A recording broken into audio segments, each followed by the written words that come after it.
Hello, everybody, and welcome to beautiful Boston, Massachusetts, here on a wonderful July day at Roberto Clemente Field. As we await Game 1 between Boston and Washington and our MLQ Series of the Week here on the MLQ Network. I'm Teddy Costa. Joined with me today is Nick Jablonski. How you doing, Nick? I'm doing great. I'm excited to watch some really good quad ball today. I think these two teams are going to be very well matched up against each other, and I think it's super exciting to decide the second place in the East Division this weekend. Yeah, two teams with a lot of familiarity with each other. We talk about Boston, New York as a longtime rivalry. Not far behind it is Boston, Washington. Long time a little bit one-sided, but Washington getting the better of the series last year, and Boston looking to defend their home turf, punch their ticket into the second place in the East Division, and head into MLQ championships on a high. How do you see this series playing out, Nick? I think the biggest question that we have, and it's the age-old question with the Boston-Washington matchup, is can the Washington Beaters play to some semblance of parity with the Boston team, right? The Max and Lulu combination is famous for, as you said before, it's going to look really ugly, but they're somehow going to come up 3 goals higher than you in their shift. Yep. What can Washington do to make sure that this Boston team doesn't just run them off the pitch? Yeah, and that kind of brings me into some of the keys for the game, I think, for Washington. It's got to start with, like we were talking about, beat with parity, including flag runner on pitch. You do not need to win. These are chasers that can handle themselves, a quadball game that can handle themselves, but you need to give them the opportunity to win their matchups, which is something that Colin Bourne said to me in a pregame interview that we did. Other keys for Washington, chaser physicality. It goes right along with it. You cannot get out physical to give Boston extra chances, things like that. And third, control the pace of play. You don't have to slow the game way down, but run only when you want to. Slow it down when you want to. Don't let Boston completely control the pace and run you off of the field. And then just to switch it over on the Boston side, what do you want to do? Everything in sports is opposites, like I like to say. You want to generate live ball turnovers. You want the pace of this game to be high. You want a track meet, as we have a cement track around the field here today. And then when you have to, when Washington inevitably slows you down, you need to execute in the half-court offense. Don't get flustered. Don't throw turnovers. Don't throw the ball away, throw possessions away. And then lastly, something they've struggled to do in their last 2 series, pull flags, especially flags when it matters. My magic number for each of these games is 11.5 goals. I think Washington is going to have a really hard time winning a game when they need to score at least 12 goals. Boston, if you are in a situation like that, a flag pull can go a long way to make sure that you can come out on top of the series. Yeah, it looks like we're about to get started. We are starting lineup for Boston at keeper, Carson Olazaba. At chaser, Will Richardson, Peter Lawrence, Athena Mayer. Will Richardson, a brooms up specialist for this team. Yep. Kieran Collier and Will Andrews to start at beater. And for Washington, at keeper, Riley Stars. At chaser, Brian Mulcahy, Liz Stone, and Rachel Williams. At beater, David Littleton and Adrian Koretsky. We're about to get started here. Your head ref is Toby March.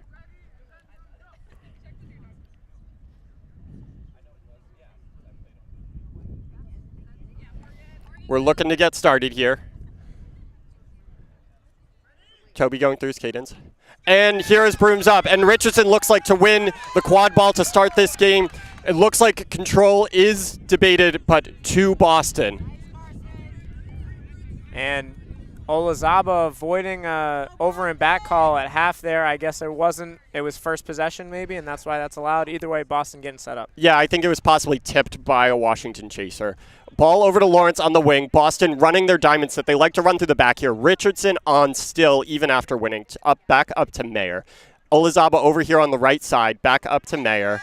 Lawrence just barely gets to the pass, and Olazaba stays behind and gets the easy goal to start it. Absolute rifle of a pass by Lawrence. Good organization from the Boston Beaters to open up a chance there. We'll see if they're able to play defense without bludgers now. And Washington heading back the other way. Mulcahy with the goal from the assist from Stars. That's what we talk about. Washington want to play at a pace that they want to play at. Looks like they want to go fast this game.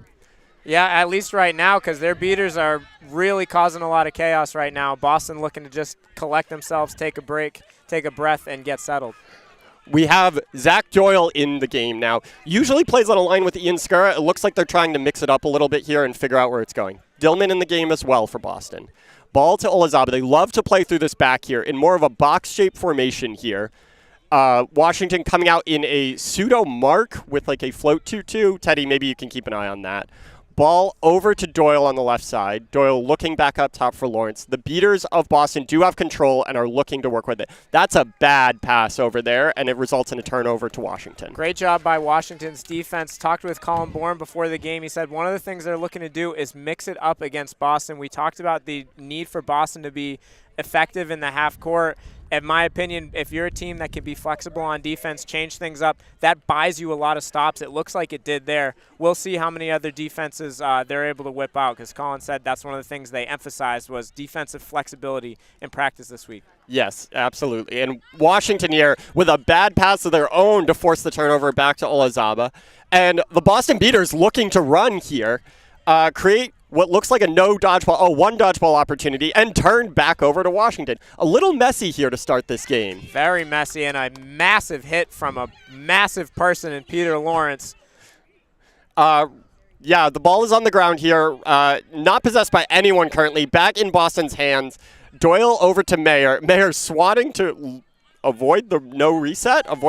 I'm not sure there, but back in Washington's hands with Stars, continuing to press here, Mayer is, and now it looks like we're going to get a little chance to breathe here, Teddy.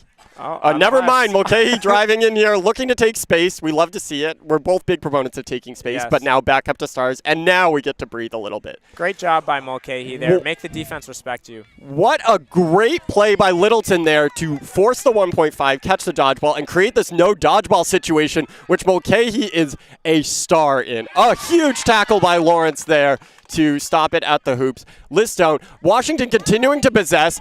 Stars there beat before, and Stone now on the edge here on the back line. March is going to stop that. And that all started here because of a Littleton 1.5 into the catch when they looked to clear right away. I believe it was Dillman who threw at that. A really great offensive idea by Washington there on the 1.5 to catch idea rather than to hit. Yeah, I mean, and that's one of the things that I've been a proponent of for a long time. Anyone who says 1.5 is dead is probably old and not thinking critically about the game. You can affect the game in a lot more ways than just laying a big tackle. If you can impact beaters, you can impact space and allow for goals, and that's something that I think more teams should look into. Yep. So Liz Stone possessed the ball at the back there, but she was unable to get it back up top, and it results in a turnover to Boston. We are still sitting 10-10, nearly 3 minutes in. You have to think this favors Washington, but we still haven't seen the line that we think could open up this game in Max Havlin and Lulu Xu. Yes, we haven't, although I will say we talked about it in the pregame. Beat with parity, that's exactly what they're doing, if not more than parity on the Washington side. If you're a Washington fan, you got to love that. Yep. Ball with Olazaba over to Lawrence. They're playing through this left side very heavily this time. It looks like they're looking to use Mayer on this backdoor cut off the beat from Leanne. A pass there, pressured by Stars, almost results in a turnover, but Lawrence keeps it alive. Doyle out here in the back. Rachel Williams working on Lawrence, unable to make contact. Lawrence brings it back up top. Great pressure from Stars there to make Boston get back on their heels. And the pass behind to Doyle, they're working through, and Mayer, that's the second goal for Boston, and it's all happened now because a player has passed the ball and then stuck by hoops. Yep. Great job on the extra pass from Doyle. I thought that slipped out of his hands. Good job by Mayer. Always ready, a savant around the hoops, and that's what 22 does. So here, again, this Washington team being pressured high by these chasers of Boston. The beaters are being allowed to stay back, which is an interesting thing. Usually when you think Boston, you think high-pressure beating, and right now it's high-pressure chasers to sort of force the issue here, to see if Washington can string together 2 or 3 passes. Yeah, and I don't hate keeping the beaters back if you're Boston. Like, let the game settle down. Grab some – don't have the whole game be a beater scrum. Have some actual control and then weaponize it effectively rather than just going crazy. So that's going to be a pass over the midline, which is going to result in a turnover to Boston. Julie Neutzel, one of the stronger chasers for this Washington team, is in at beater. I do wonder if they are looking for answers at beater here. Neutzel, obviously a great player in her own right. However, it's just going to be a question of can she hang on to this. Yeah, and has been playing well so far in her transition this year. Obviously, the whole team played well against Ottawa and well enough against Charlotte in the Super Series. Neutzel and Littleton, a line identified by both coaches, Colin Bourne and Harry Greenhouse, as potential X factors for this series. Colin, in his interview, I asked about having to make players play out of position, and he said it's mostly been player driven. They come to him, and that's one of the things that he loves about this squad is how unselfish they are and team first they can be. Olazaba there, instead of looking for the pass, looks for the block. It does result in a no dodgeball situation. Lawrence looking to take it to the hoop, and Doyle doing what Doyle does best, cutting to an off-ball position of danger and scoring the goal. And Lawrence is really flexing the vision so far and the passing game. This is a good development for their overall player development because they have had some dimes in the early going in this game. Yeah, talking to them after last series against New York, they were so excited. They were like, it's a ball movement team now. It's a ball movement team. We're passing the ball. This is great. Known for their drives, but really opening up with field vision here. Ball up top with McConaughey. Sheridan looking to do one of his own. Makes a cut to backdoor, and then McConaughey just over the top there. The length of Doyle right there, doing a good job coming out, cutting down the angle. That's kind of a positional save there from Doyle. Yep. Quad ball coming in with Lawrence, Mayer on the right, Olazaba up top. Washington in a 2-2 hybrid zone here. Let's see, this Boston team has been playing through this. We'll see. Here comes that cut again. Mayer no longer there. Doyle looking to finish on his own. Cannot. Covered up by Washington. Kind of interesting. Boston and their beaters are playing a little right-handed right now. They're going at that medium-sized hoop every time down. Yep. Sheridan, former Team USA Developmental Academy player, continuing to show why he deserved that spot, was there, able to drive through contact, look for the pass, unable to make it. Olazaba now here as Boston looks to get to their line. And here comes that Lulu Xu, Max Havlin line. Emily Hickmott also subbing in for Boston, along with Emily Frollo. The Emilys have been great together online so far this year. Very efficient, doing all the little things right. Real lunch pail gang, getting extra possessions, making the right passes. Yep. Ball with Frollo. Frollo over to Olazaba. Olazaba looking for the shot. We're going to see if it was good or not. The Boston team walking away seems to have celebrated it. We're going to see. Flag runner on the side has his hands up too as an impartial third party. And now we see the signal from Toby Marsh. 4-1 for Boston early, but not in a hyper-fast, up-tempo way. I think if you're Washington and you get a goal here, you're still sitting in pretty good shape. On the field for Washington right now, we have McConaughey, Liz Stone, Robert Rice, Jack Butler, John Sheridan, and we'll get you the sixth name in a moment once I can read a number. Ball up top with Sheridan, taking his time, working down the right side of the field. Robert Rice looks for the engage. That's not going to work on Max Havlin. We're back up top here with McConaughey. McConaughey looking down the left side now. Robert Rice and Jack Butler again looking. There's the engage. Now, Washington Chasers not looking to move. Over to Sheridan on the right side. Max Havlin takes out McConaughey up top. Sheridan looking for the shot and blocked by Skura. Skura now looking to run on no dodgeballs with Hickmott down the right side. That's going to be a goal? A goal. Barely. I think Hickmott's going to want to maybe not go top of the top hoop next time, but a great run by this Boston team. And nothing wrong with a little bar down. You know what they say. There's no pictures at the score table. They all count the same. Good pass by Skura in transition, and Hickmott's got some of the shortest hands in the league, trusted at every position because them things do their job. So absolutely. I mean, she's been running transition plays like that for 10+ years at this point, doing and done a great job ever since day one with that. Yeah, and interesting look from Boston. They started with Frollo marking a little bit. Now Boston's going to pull out the press here. Boston mixing it up on their own here in this first game. Yep. And here comes the high press from this Boston team. Hickmott getting the tip. Morimoto looking, and Emily Hickmott once again in the right spot at the right time. It looks like there's going to be a call on that tackle, and added in here, Teddy, I want you to talk about there's 2 X factors that have been brought into the game. First one receiving a yellow card now, not going to serve any time for it, is Zan Siddiqui for Washington. And the season debut of Senna Morimoto just happened here with a great press to turnover and a good goal to Hickmott. Yeah, officially on the score sheet now with an assist. Senna, a player who does a lot of everything. Not somebody who's necessarily going to lead the league in goals, but you won't have to scroll that far down to find. Maybe won't lead the league in assists, being on a team with a lot of ball handlers, a lot of mouths to feed, a ball movement team. But again, you won't have to scroll that far down to find. Plays with a lot of physicality, has been a part of programs with a lot of success, played at a high level, someone that Boston's definitely happy to have. And Zan Siddiqui proven themselves as a newer player, had a great Super Series last weekend.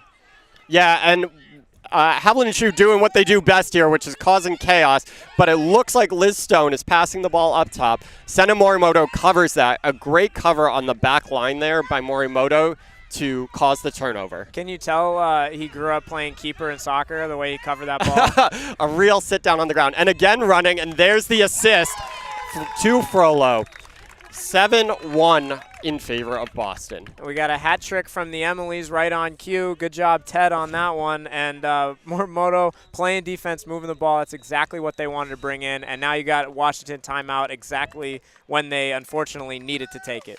Yeah, I mean, it shifted with the Zhu-Havlin pair coming in, right? Not surprising. I mean, they've been the best at causing chaos in the league for the better part of since the league started.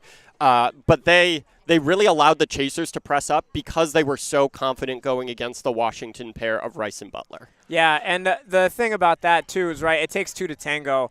I've played with a beater that could cause chaos on many different teams, and if your Chasers aren't with you pressuring the same way, and if they're not active in actually generating those live ball turnovers, you can end up worse for the wear in that situation. So whether it was the press here in Washington's half, you had a tip ball right at the point of the pass to allow for an easy pickup. You had defenders getting out to half and then dropping back into their keeper zone, covering up, making sure there's no rebounds before they run. Those are the things where you got to pressure together as a team. So, yes, Havlin and Zhu did their thing, but you got to get out and play as a team defensively if you want to generate any offense off of that. I think what's so exciting, and you brought this up, is the fact that the Chasers are pressing with them. Yep. For a long time, for probably the last 2 or 3 years, we've seen the Havlin-Zhu pair create chaos, and it's resulted in goals for the other team. Yep. This Boston team is being 100% synchronized on these presses. Yep. You have the Morimotos falling back into the passing lanes. You have the Skuras at the hoop ready to block the last second shot. You have the Hickmotts and the Frollos causing these pressures up top so that Havlin and Shu can come in as the second wave. I think that's super important, is they are the second wave and not the primary press. Yep, yeah, not overextending themselves. Other thing you want to see, as I expect Washington to get back into their top pair of beaters soon, right? If you're Washington, you just use this timeout to take a breath. Remind yourselves you played the first 5 minutes of this game totally with parity, did exactly what you needed to do, set yourselves up for success in controlling the pace of the game that you want. Just don't throw possessions away. Chip away one goal at a time. You don't need to hit a grand slam every time out. Yeah, I mean, whatever happens here, right, I think it's important, even if this game continues in this way of this Boston pressure and goal to on verge of, we're not at blowout territory yet, but +6 is a dangerous place to be. Yeah, you need to make sure that you are getting positive takeaways here, and that involves, and there's a start there. A missed beat by Havlin results in control for Washington. Siddiqui is working on Morimoto, passing back to Julia Rankin. Julia Rankin back up top to McConaughey. McConaughey's lane cleared by Koretsky, and the shot there, but that was a good possession with a lot of touch on it. Yeah, not bad. Kind of a classic situation as a chaser where the game sped up on you a little bit. You've been playing against control for so long. You finally win a beater battle and get control, but it's not a none situation. So you still are pressing anyway, and you think you have more space than you do, and you get a little bit of a rushed shot. You really need to see Washington, now that you have control, bring the pace down, get a couple stops on defense, junk it up, be physical, and see if you can get some easy ones to get back on the board. Yeah, I think that's fair. They had I do like the fact, I'm curious to see what they do with control now. Yeah. June Haviland looking to come back up and take control back. Koretsky sinking under hoops. Littleton sinking way back. It looks like they're trying to eliminate that back opportunity. Yeah. Ball over to Morimoto, back up top to Hikmat.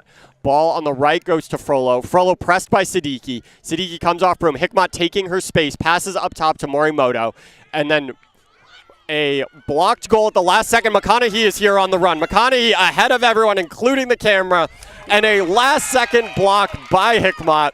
Question mark going on what's going on here. What a save from Hikmat.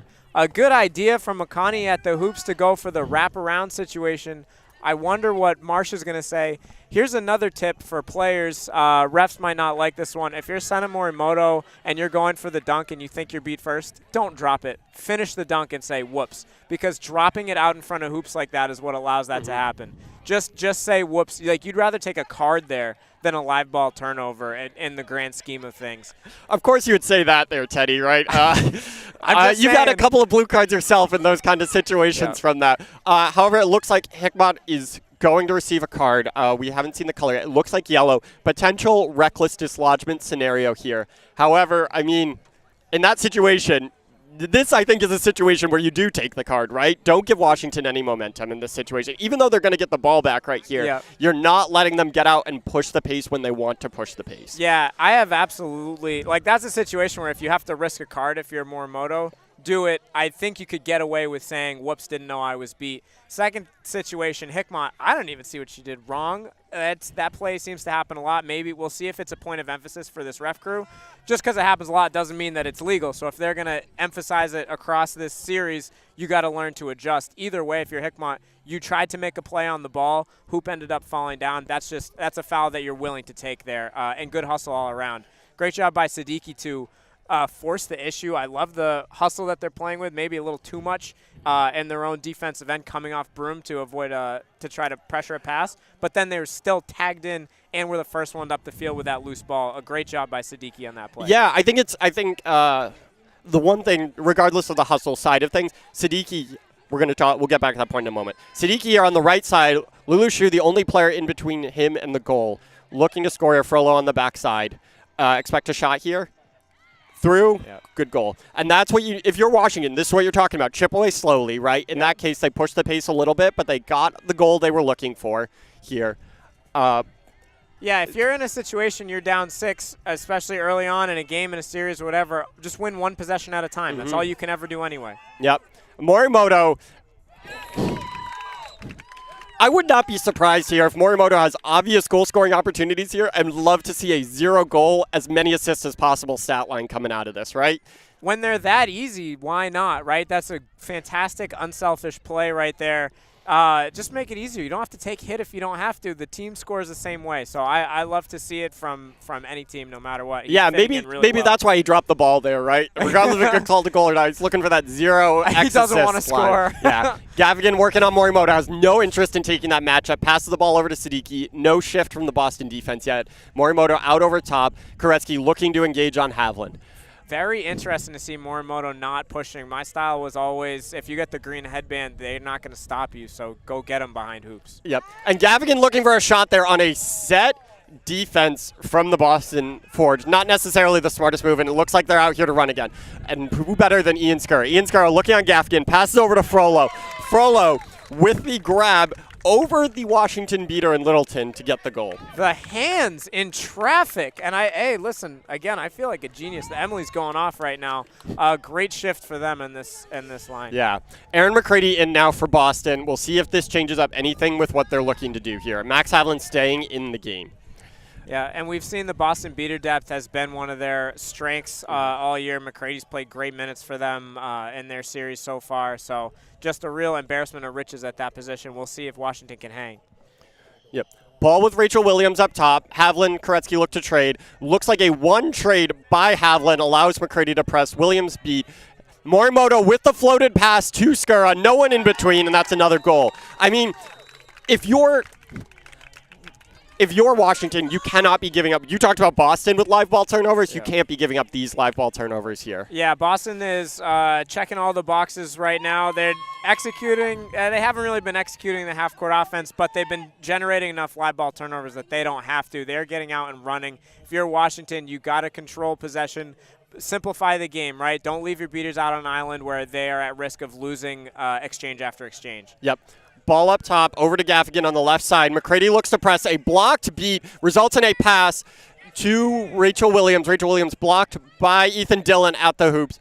Ball up top to Gabe Templeton. Gabe Templeton looking for the drive. Liz Stone with the finish. Absolute dime through the teeth of the defense between the hoops. You could see it perfectly from our little sideways angle. It got between the medium-sized hoop and the tall hoop on a little sidearm pass. Fantastic ball right on the numbers too. RPI product, Liz Stone. And for all the talk we've had about this, it is 9-4. They have made up a goal here, Washington has. Ball over to Dillon on the left side. Dillon looking for the cross pass to Steinberg. Gets through everyone. Steinberg manages to finish the goal. And I think we're going to see a card here for the dislodged hoop. However, no time's going to be served because of the goal. Look at the passing clinic right now. My goodness, I love it. I absolutely love it. Jeez, you'd think there were holes in these kids' pockets the way they're dropping dimes right now. Or you'd think people actually carried change. Yeah. I don't know the last time I carried change, Teddy, but if it was, I'd be giving it to these kids because they're clearly losing all of theirs out of their pockets. My goodness.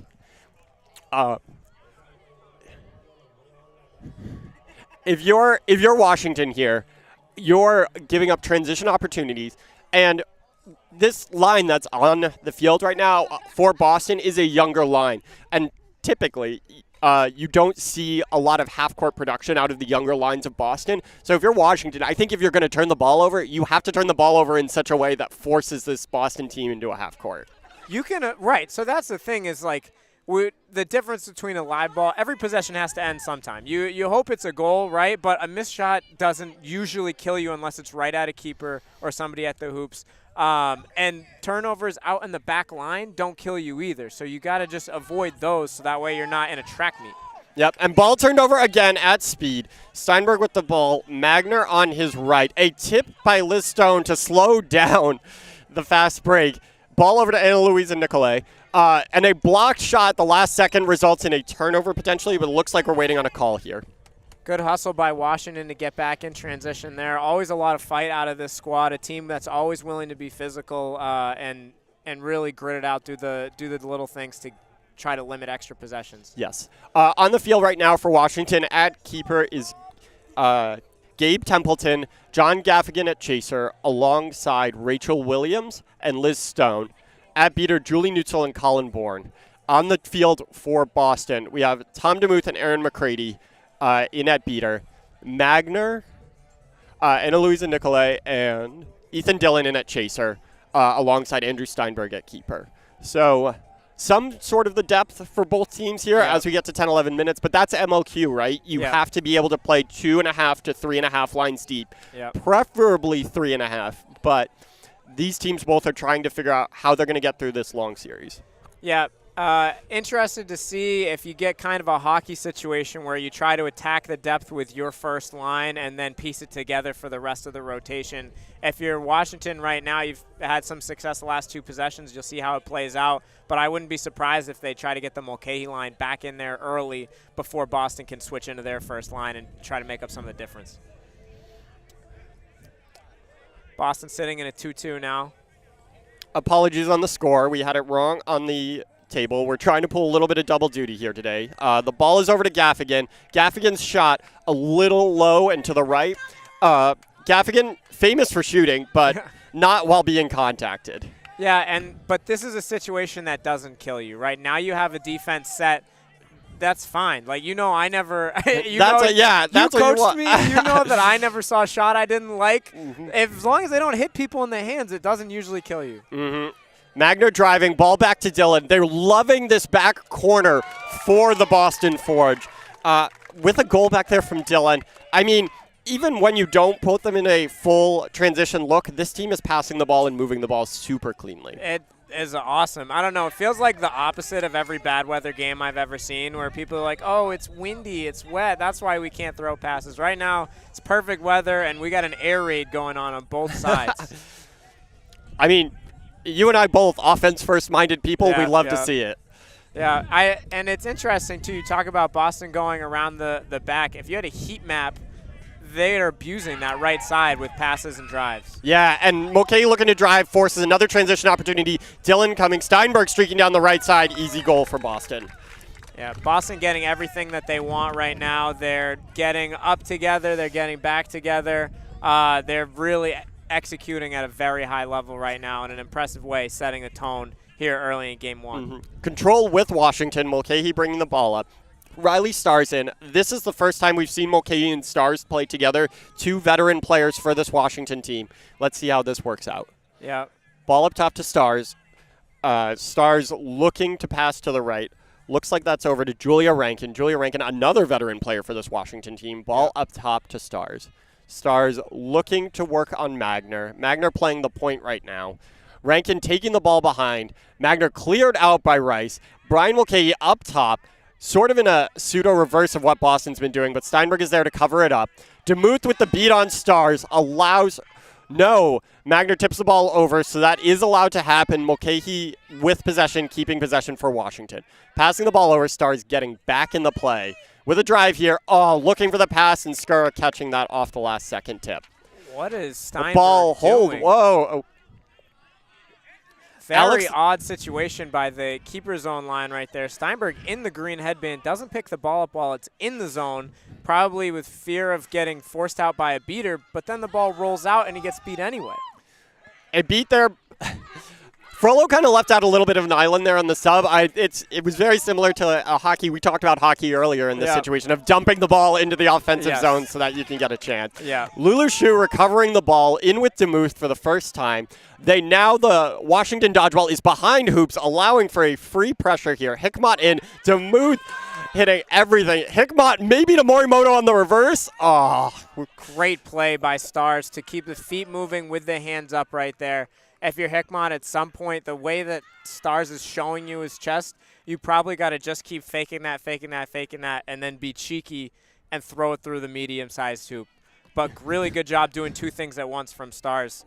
Listen, Morimoto just doesn't need any goals this game, right? That's the key here. Who had the DraftKings under on Morimoto goals in his debut? Hey, no free ads here on the MLQ Network, Teddy. That's right. Reach out to us if you'd like to be a sponsor. It's a great network doing a lot of good things right now. Absolutely. Ball up top with Mulcahy. Frollo looking to guard Mulcahy here. Morimoto back in the game. Zhu looking to pressure. Havlin clears the free beater for Washington.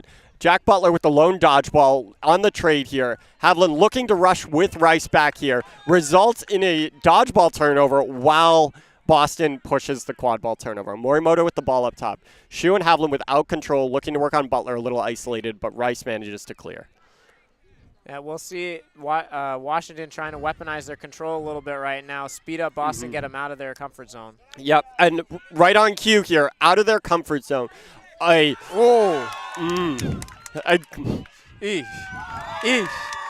smooth. Oh man.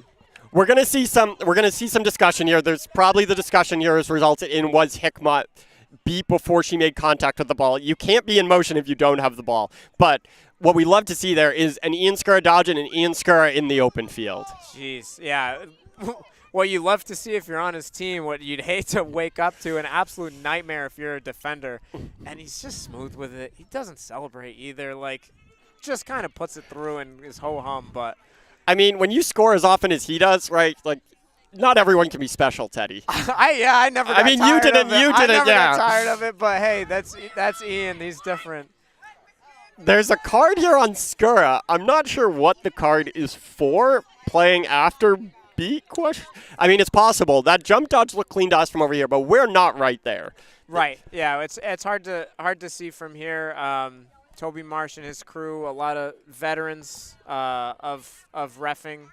Trust them to get it right. But we'll see what Washington's able to do here with a potentially transition look ahead of them. No, we got Havlin with the ball. I just couldn't see him. Lone dodgeball, though, with Havlin. So we'll see what Washington looks to do here as we approach the 20-minute mark. I think they're going to look to keep control. No, control is with Boston. My apologies. Control in here. They look to clear as William. That's the second or third time they've looked for that, and it's bailed out by a contest at the hoops. Yeah. Morimoto driving, a pass to Frollo, and a quick tip.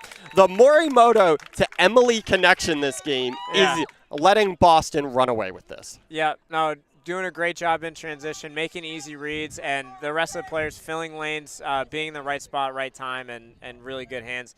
Haviland took the scenic route back to his hoops on that one, made Washington think they had an open goal on kind of a hammer beat situation. Haviland read it the whole way. Nobody saw him, and he gets the stop for it. We are either approaching or have crossed 20 minutes. The clock on the screen we try best to keep as operational as possible, but we can't guarantee a perfect match. Ball back to McKay on the backside. The shot contested by Skura. We're going to see if it went through. It didn't look good from our end, but again, we're not on the field here. Yeah, Mulcahy's pretty sure it went through. I saw it get Skura's hand and hoop. I don't know. The defense isn't that upset about it. Regardless of what happens, Boston is up 10 goals at the 20-minute mark, creating a set score of 200. We're sitting on a score of Washington would need 16 goals. Whether 3 of those come from a flag runner pool or not remains to be seen to catch up, whereas Boston just needs 6. If you're Washington, what do you think your takeaways from this game have to be so far? You have to find ways to build right now. So whether it's, hey, let's go out and pull a flag, get some confidence in our seeking game, get some confidence in our beating game. All right, we think Taylor Crawford, obviously a strong player, not as well practiced as a flag runner. We think if Zansadiki gets there, we can pull first and get a little momentum that way. But if you're Washington, and I'm in the huddle right now for Washington, I'm saying let's go be physical. Let's go punch somebody in the mouth, right? So Senna's making all the extra passes, and they're getting plays off in transition. Just finish one of these hits. Just go send a message. Give yourself some confidence. Sometimes it takes a bell ringer to really feel like, all right, the rust is weared off. I'm over the adrenaline. I'm locked into the game, and I'm ready to execute at a high level. So if you're Washington, I start looking to just get back to your fundamentals in the half court, take a breath, and one of the best ways that you can do that is letting this team know that you're not going to roll over and lay down. Yeah, and if I'm Boston here, the thing I'm looking for is a flag runner pool, right? It's something they struggled with in the New York series all the way through. They're sort of looking for that second answer behind Steven Tremble. Had a lot of success in the Charlotte series. Didn't have a lot of success in the New York series.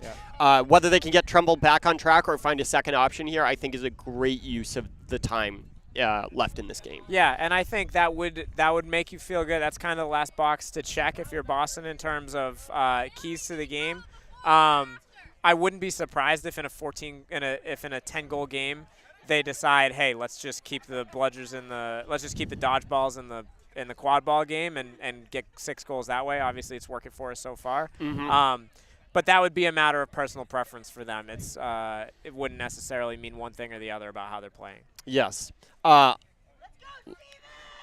the field for Boston, we have Peter Lawrence, Carson Olazaba, Athena Mayer, and Zach Doyle, the line that started this game off so well for this Boston Forge team. Yeah, and honestly, I mean, the second line has probably had the most success so far, but this is a more physical line, and let's see if they can execute as they don't there. They don't there. Mulcahy and Stars, plenty physical on their end. Mulcahy looking for the home run ball to Liz Stone. Gonna get there. Liz Stone trying to recover, wrapped up by Olazaba, and it results in a turnover to Boston. Doyle with the ball looking for Lawrence as Tremple and Siddiqui look to work on Taylor Crawford. Boston keeping their dodgeballs in the Seeker game right now. Looks like they're looking for that early win, figuring out the Seeker game. Yeah, Liz Stone playing a ton of minutes so far. Really an unsung hero for this Washington side. Absolutely. Covering a ton of ground. Absolutely. Koretsky staying in the quad ball game with AT Tunagai looking over to help with the flag runner game. An interesting choice by Washington. Let's see how it pays off. Right there it pays off because the beaters for Boston decided to stay behind, so Koretsky was free to press. Yep. still a shot on an open hoop that you surrendered. I'm sure Mayo would like to have that one back. But again, Washington, keep mixing it up to get yourself stops to climb back in this one. Yeah, Stars over to Mulcahy. Mulcahy looking to score. Olazaba so good around the hoops in this game. Yeah. Able to contest. Rachel Williams looking for the ball. Mulcahy trying to tip the ball over to Rankin. Not going to get there. Lawrence now looking to run one-on-one against Stars. Lawrence showing the the stiff arm was coming 20 yards before it came. Good job by Stars to not really get got on it too bad. It feels like they're just forcing it a little bit right now. Yeah. Which is not what you like to see in a 10-goal game. Take a breath and execute. But if you're Washington, this is exactly what you want coming out of 20 minutes. Be physical, get your stops, climb back. Right now, they just have to be better in the scoring area. Mulcahy and others have had a few taken away at the hoops that could really have made an impact on the score of this game. Yeah, you said you want to see Washington hit somebody there. Stars didn't back down from that stiff arm for 1 second. Yep. And it's not a hard move to defend when you know it's coming. Yeah. So definitely not a heads-up play by Lawrence there. Yeah. Maybe a little bit overly confident play. Yeah. There's a pull here for the Boston Forge. There, we saw an excellent group tackle by Boston there, which is what you want to see, right? When Stars left alone on island, you don't need to cover anything. Will Richardson with the pull. We're going to see if it's good or not. Will Richardson has struggled all year long at Seeger, but has been a consistent energy option for this team, and sometimes that's all you need. Richardson, and has a lot of the tools, too. I've worked with Richardson in the Brown program during the USQ season. We've sparred a lot. If this is a good pull, that would be great to see Richardson come up with. Flag runner seems to indicate it was okay. It was close to the sideline. I don't know if they are aware of that. But, again, we got a good ref crew here today. I'm sure they'll sort it all out. But Richardson, a strong, very athletic player, former football player, good field vision, and the pull is good. Yeah, if you're Washington, I think you did a good job of stopping Boston from scoring in the quad ball game. But you can only buy so much time for the team when you're not bringing your dodgeballs over to the flag runner game, and Richardson got a lot of time with the flag runner there. Yeah, and I like the chess game a little bit from Boston. Show that your dodgeballs are going to be in the flag runner game, and then if you force Washington to match you, the game might open up and be a little more of a track meet. And then if you're Boston, who cares if you go 6 goals and give up 6 goals, you won the game. If not, you get time to be halfway there and get your seeker as many looks as possible. So an interesting back and forth and how that played out. Yes, while we were talking there was a yellow card for A.T. Thunigai. With this, leaving Washington with only 1 beater. That allows Doyle to score there. Again, ball movement for this Boston team after the first 3 to 4 minutes, sharp as ever all the way through. My goodness, the extra passes are unbelievable. You'd think this was a futsal team out there. If you're Coach Harry Greenhouse or anyone on the coaching staff, how could you not love what you've seen around the hoops inside the keeper zone, especially from this squad? The number of passes in that area has really helped them get easy ones. Yeah, Boston 2 goals away from ending this game. Washington would still need 16. Ball up top to Stars. Koretsky looking to work on Collier. Collier catching the ball there to allow for the press. Mulcahy staying calm and collected, passes the ball up to Stars. Littleton throwing the dodgeball back, resulting in control for Washington and a goal for Mulcahy there. Finishing around the hoops. I think he got a little sick of the contest there. Great move by Mulcahy to get to that spot. Still went with the left-hand wraparound, which hasn't worked for Washington players some of this game. Generally a good move to go to, well executed there. Mulcahy just gets laterally so fast, right? He's not a player. They talk about when you try to go by somebody, you want to change speed and change direction. Mulcahy kind of waits for you to change your own direction. He gets fully laterally and fully back rather than kind of attacking your front foot and then switching directions. He almost baits you into reaching, and then he can go by you just running at full speed straight ahead. So very good job by So Mulcahy patient there. without slowing down is what I would say. Very patient. To defend him, you have to be more patient, and that's so hard in a game where you're trying to hit somebody. Yeah. Ball over to Olazaba, looking back to Doyle on the home run ball, up top to Lawrence. Collier comes off Broom. Control stays with Washington pair of Littleton and Koretsky. Right now, Littleton looking to press a little bit. Dillman still holding the fort for Lawrence. Lawrence driving on Stars, pass over to Doyle. A little bit rushed there from this Boston team. Up top to Olazaba. Dillman with the ball. Will Andrews in for the first time this game to hopefully close this out for Boston. Looking for the catch, makes the catch, beats out Koretsky, resulting in a turnover potentially. We're going to see here, I'm curious to see, Andrews might have come off broom on that catch. I mean, it's a difficult thing to say, but we're not going to make the call here. Yeah, I think the hand was up from AR Mario Nasta ahead of time. Andrews started the game with brooms up, had a good possession, opened up something on the medium side hoop, the medium hoop on the right side here, and then comes in, makes a catch, and unfortunately it looks like it's headed to the box right now. Yeah, I mean, you come in after not playing for, what, a half hour real time now, Yep. a little bit of energy, you're excited to get back on the field. Yep. You definitely are looking to make that big play to start the game, start your shift, not Yep. the game. And sometimes it happens right now. I mean, in this situation, Washington has control. Dillman is beat out. This has to be a goal for Washington right now, right? You want to run this transition. You want to show that you can run in transition against this starting line for the Boston And Forge. if you're Mayer, is that Rankin with the ball right now? Rankin with the ball, Mayer. If she's going to show you the ball in her chest, you got to get on it. All Yeah. right. Good job passing it first. Yeah. Stars driving by Mayer easily, looking for the pass here. Mulcahy trying to set the screen, not successful. Olazaba there to cover it up. If you're going to set the screen right, keep it. Bourne was the only beater around. Bourne looked like he took out the dishes, took out the laundry right there. We'll see if Washington's able to keep this ball. Yeah, that's David Littleton out there. David Littleton? Yeah, David Littleton. I mean, Littleton, an active player regularly in the quadball game for so many teams at this point, going all the way back to those early UNC days. Yeah, way right. back. Really dating ourselves there. We're going to see what gets sorted out here, whether or not it's dodgeball situations or a turnover, a late turnover from someone coming off broom. We're about to see. It looks like it's going to result in a turnover to Boston, judging by Mulcahy's expression. Yeah, interesting, too. Maybe we'll get the refs mic'd up one day and figure out what's going on. But good job by Boston. Like, one of the keys for Washington was to win the game in terms of chaser physicality, and I would not say that they've done that. I think that's twofold causes for Boston have been their willingness on defense, the fact that their defense is usually set up because they've been controlling the pace, and then also the fact that they're making the extra pass around hoops is not letting Washington get into their space and disrupt their timing. Boston's just playing at a faster decision-making level right now. Yeah, I mean, Mulcahy usually so good at setting that screen right there, and just a little bit off. And in quad ball, right, where there's no three-point line, it's really hard to set a good screen. Ball with Mulcahy here. Potential. I mean, if you're watching, you want to see this, right? Lawrence off broom, Mayer on broom.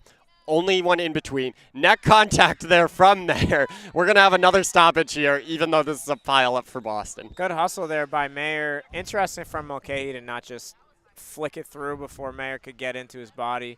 But good job by Mayer in that situation. Again, we talk about maybe this is just a reflection on my style of play, but that's a foul you can take there, right? You're in a situation where you need 2 goals to win. You get 3 to play with. You're trying to just take away a goal and get your team an extra possession. I don't hate the hustle there. It wasn't dangerous. Mulcahy's fine. Mulcahy's going to try the left side now.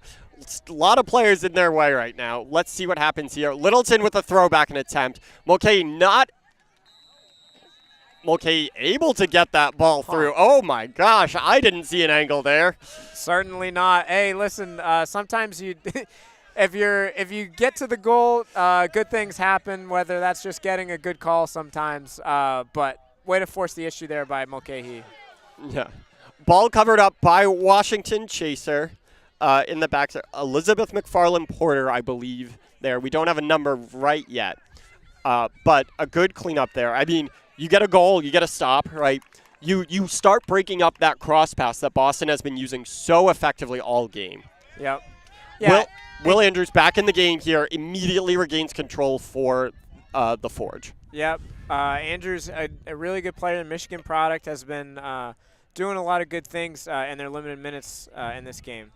Which is good for a team with so much beating depth, right? You got to be kind of a microwave. You got to be able to come in and get hot, not let yourself come in rusty, because you're not going to have a ton of time to prove yourself on a roster like this. Yeah, and it's a tricky situation, right? You want to cycle through these beater pairs quickly because you don't want to be sitting out there for 5-10 minute shifts. I mean, we had to do it back in the day, Teddy, you and I, but like I would not encourage that for anyone. At this point. And it's a tough ask, and this Forge beating core is so deep. Arguably, Andrews is starting on at least 50% of the teams in the league, probably at some point. Maybe that might be a little high, but I could see Andrews could start on at least 5 teams in Major League Quadball. Having been their teammate back when he was even younger with Pandas, and he's only matured and gotten better since then. Yeah, I mean, looks like a potential foul here. It does not look like a cardable offense. However, it is going to result in a back to hoops for Andrews. Ball with Sheridan. We haven't seen a lot of Sheridan this game at all. I wonder if that's an adjustment Washington makes in the second game here. Yeah, you brought up even how often Stars and Mulcahy are playing together. I wonder if Washington goes to kind of front load any of their lines and see, right? I mean, you'll have one game down. So in terms of roster planning, the longevity of the series is shortened now a little bit. Maybe you just try to run your top dogs into the ground, see if you can steal a game. Yeah, I think that's an opportunity. And, I mean, this series is far from over, right? Even if Boston takes this one, it's still a potential for anything here. And at this point, right, winning this series would go a long way for either team. Oh, that was an awkward play there. And it's always Sheridan awkward looks with hobbled. It's always awkward in those weird situations where the ball's down by your feet and you get beat. It's tricky. Sylvain looking to clear out Andrews, does so at the expense of a goal. At this point, Washington would need 14 goals to come back from this, whereas Boston just needs 1. Yeah, I'd say that's pretty unlikely, Nick. That's my analysis in that situation. Real deep cut there, Teddy. Yeah, I know. But, if you're Washington, get yourself in a half court that you can execute. Don't have this game run away from you at the end and leave you scrambling in between games. McConaughey with the ball up top. Just recently named to the Team USA Developmental Academy. A great player to have out there for if you want to set up in a half court in this situation. Stone looking to work down the left side. Templeton coming in to fill in the right. Ball goes over to Templeton. Bourne and Sylvain looking to work on Andrews and Dillman. A pass back with an attempt at contact. Will looking for the catch. Not able to get there. Over to Stone. And that's the kind of ball movement you need to break down these zones as they're run in MLQ. Yep. Good job by Washington to execute there. They didn't die with the ball behind hoops like they have in a lot of these possessions so far, kind of punishing Boston not pressuring up top to have more physicality at the hoops. Yeah. And the pass back to that spot where, and it looks like 2 players from Boston trying to get on the act on that back corner. It's up top to Mayer now. They're going to slow down. They were a little condensed there, and now they're looking to spread it out again. A lot of height behind the hoops here. A lot of vertical weapons if you're Boston. Yeah. And with control here, you can sell out to get this last goal. Mayer looking to take her space, passes over to Olazaba, and that's going to be a finish. The game is going to end 205 to 70 in favor of the Forge. Forge takes game 1 of this series. Teddy, if you're Washington right now and you lost that game in, let's say, convincing fashion, by the end, there was a little touch and go to start. What changes do you want to see? So it starts with your execution around the hoops. It starts with don't miss your bunnies, don't have your shots blocked, don't shy away from contact around there, and steal a little bit from Boston. Make the extra pass. Keep crashing the scoring area, because really the difference was Boston was better in the scoring area than you, or at least one of the differences. And then if you're Washington, go force the issue a little bit defensively. You got to make Boston play left-handed a little bit. You got to speed the game up on them a little bit, whether that's your point chasers coming out. Sometimes as a point chaser, you don't see it as much because we play a lot of condensed zones now, but go out and wear a beat. Go out and make a beater not be able to engage at the hoops or be able to engage with a beater behind you because they have to keep you off of the ball handler. Don't let Boston sit back and pick on this right side to generate offense consistently. And then the biggest thing is just bury it. Just bury it. You're a better team than that. Boston had absolutely everything that they wanted to do, and you didn't make them adjust. Come out, switch up your lines a little bit, maybe drive your more physical players, junk up the game with your physicality, and control the pace of play so that way you can be in a position where a flagpole could really swing this game. Yeah, I think if you're Washington, I think my biggest thing is just show them something different, right? Yeah. Don't let them continue to do – they lived on this right side of the field, getting that pass to the back there. The entire game, right? From start to finish. You saw the second, right before that last pass to Olazaba, they were looking to target that right side again. Even if it's just flipping who's at the hoops on which side, something like that, just make them think a little bit more about that decision making. When you got to the looks you wanted to get, which was, if you're Washington, that diamond set on the offense, you got tons of good looks, right?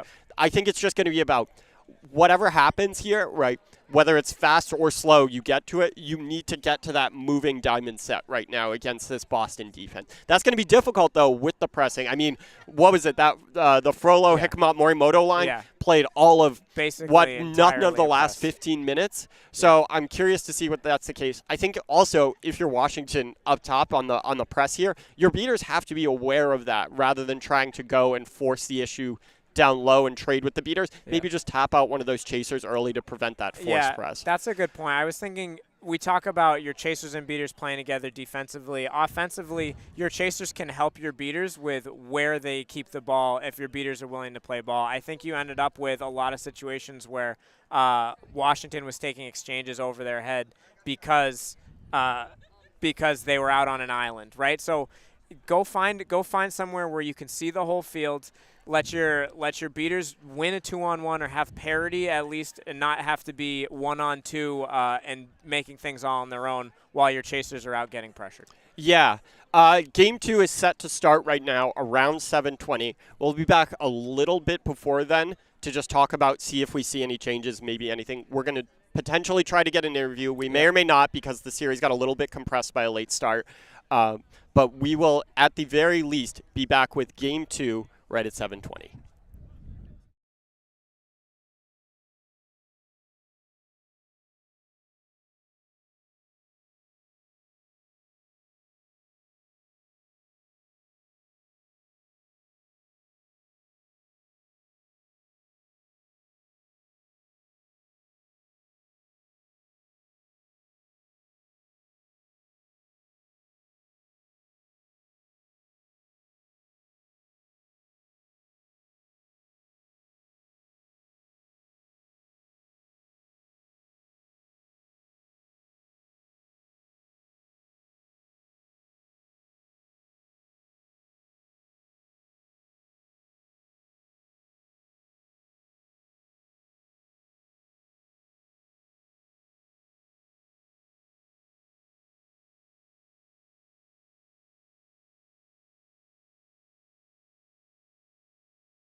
And welcome back to the MLQ Network. We're here in Boston at Roberto Clemente Field between games 1 and 2 between Boston Forge and the Washington Admirals. Joined with me is Emily Frollo. How do you think game 1 went? Overall, I think it went really well. I think our lines are working everything out. I think we're starting to play really well together. But yeah, no, overall, I think it went well. We have a few things we could work on, but overall, good. What do you think you want to work on before game 2?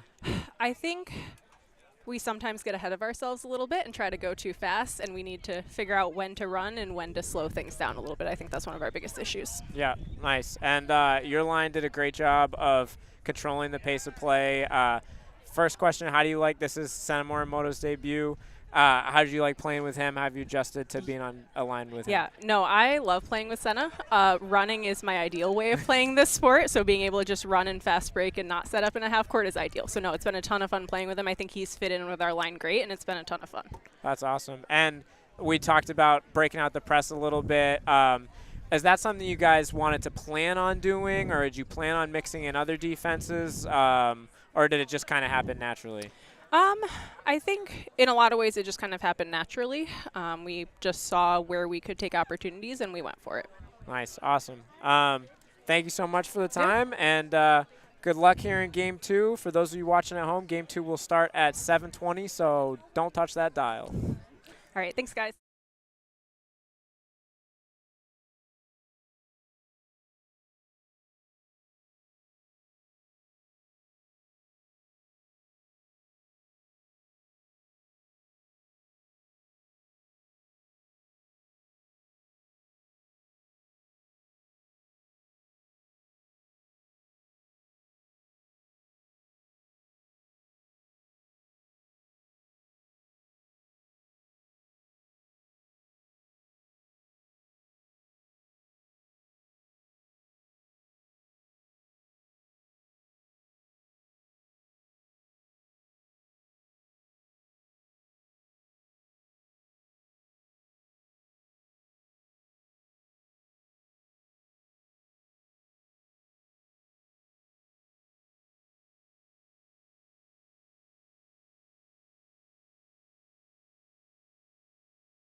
Everybody, and welcome back to a beautiful Saturday night in Boston, here for Game 2 between the Boston Forge and the Washington Admirals here at Roberto Clemente Field.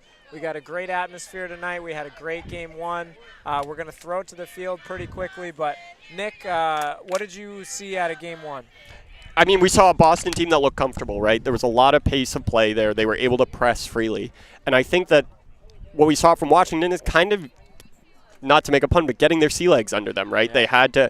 They weren't, I don't think, prepared for the press. They didn't get a lot of chance to show us all of those defenses they worked on because they weren't playing in half court nearly ever.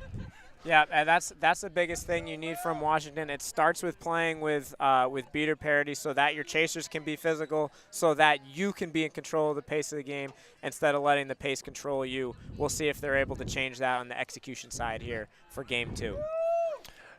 Looks like same starting lineups as last time. Maybe AT Tsunagai in for Washington is the one change, I believe. But other than that, same starting lineups as we get ready for Brooms up here. AT, a player that Brian Mulcahy shouted out in our pregame interview, someone that he's really excited to see the development of.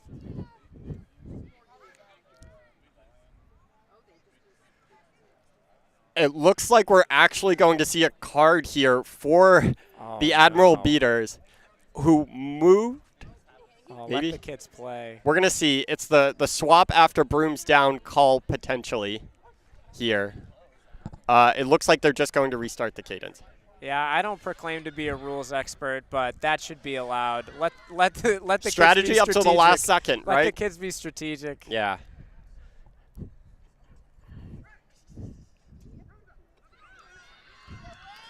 Will Richardson wins the quad ball for Boston. Kieran Collier clearing out Riley Stars on the press. That's 2 wins on the quad ball for Boston. Dodgeball control for Boston as well in the pair of Andrews and Collier. Lawrence up top with the ball, swings it over to Mayer. This was the line that closed out the game for the Forge, coming back in to start Game 2. A lot of energy, a lot of physicality on this line. We'll see if Washington is able to disrupt them in the half-court defense by pressuring with their chasers. The one change is Gaffigan in, maybe to prevent those shot-blocking opportunities, and Liz Stone with a great breakup, even though it stays with Lawrence. A good tipped ball. It looks like Washington took our advice and is sitting on that cross lane. Yep, well done. A good adjustment there. And Liz Stone, we talked about, one of the unsung heroes of the first game and does a lot of things for this Washington team. Ball up top to Lawrence. Lawrence running away from the ball for a reason, picking it up after Olazaba blocks out Stone. Olazaba with the ball. Tsunagai preventing them from driving there. Lawrence up top again. Olazaba on this left side here. Wrapped up. Results in a press attempt. Ball back to Richardson. Williams looking to cover. Gaffigan looking to cover. Richardson with the ball on the ground. Over to Olazaba. Again, that's the physicality. Oh. The point stands that I was trying to make there. Absolutely. We wanted to see bodies on the ground if you're Washington, and they made Boston work for that. That is not a clean-looking Boston set there. No, not at all. It's a good job by Boston to get extra opportunities. And if you're Washington, it's 99% of a well-executed defense right there. You forced Boston to be patient, which I thought they did a good job of there, and then you were able to nearly get a stop. You got to stop once with your physicality around hoops. Just need to clean up the rebounds, but a good start there for the Washington defense despite the outcome. Tsunagai and Koretsky working on Collier and Dillman, the starting pair for this Forge team, looking to regain control. Stars and Gaffigan looking to slow the pace down and allow them to make an attempt. A lot of 2-2 out of Boston so far this series. Mm-hmm. A trade with Collier. Collier wins, and a last-second beat results in no goal. But a great job taking their space by Gaffigan. And one of the questions we had last year with this Boston team was, can you stop anyone in the half court when you don't have dodgeball help? And it looked like Gaffigan was taking advantage there. Covered up by Stars, a great transition read of the lane. Allows for a transition opportunity the other way. Stars working around Mayer, passes to Stone.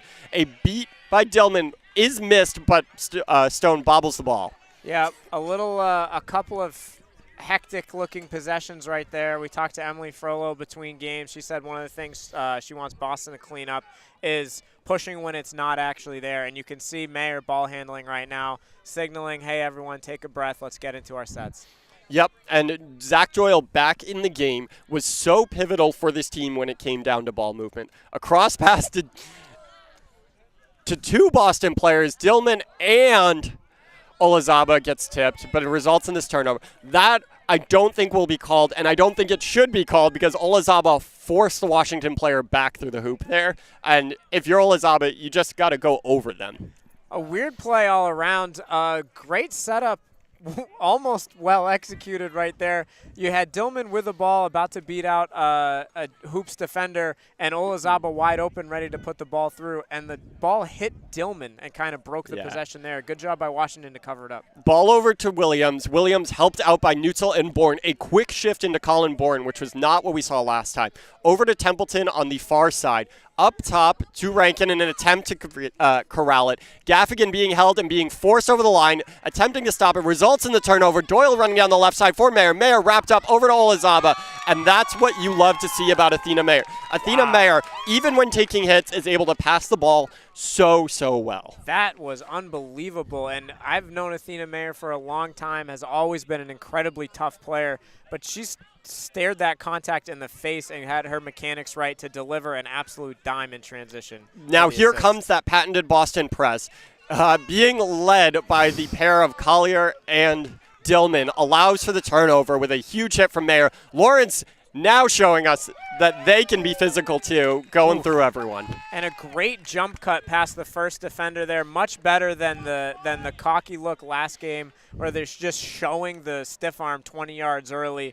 A good change of direction, so then you can use your physicality at the hoops. Like, if you're a player, not that I would know, I'm not a large player, but if you're a big player where you can use physicality to your advantage, don't have it be your plan 25 yards from the hoops. Get by somebody first and then be physical in the scoring area. That'll help limit your mistakes. Yeah. Ball over to Siddiqui, bottom side. Mulcahy up top looking for the ball. Olazaba guarding. Up top to Rankin. Rankin helped by Neutzel. Over to Mulcahy on the left side. Mulcahy here on Olazaba. That's not the matchup you want, but we do love to see the ball in Brian's hands. Over to Siddiqui down far right. A great shift by the Boston defense. And engage on Bourne. Lawrence staying strong, staying sharp, and not letting Siddiqui by, but a tip to Mulcahy. Back up top to Rankin. Shot down. Great job by Washington to get the ball back up top. Really kind of attacking the fact that Boston's trying to stay condensed. You made them rotate twice, and you got an easy shot out of it.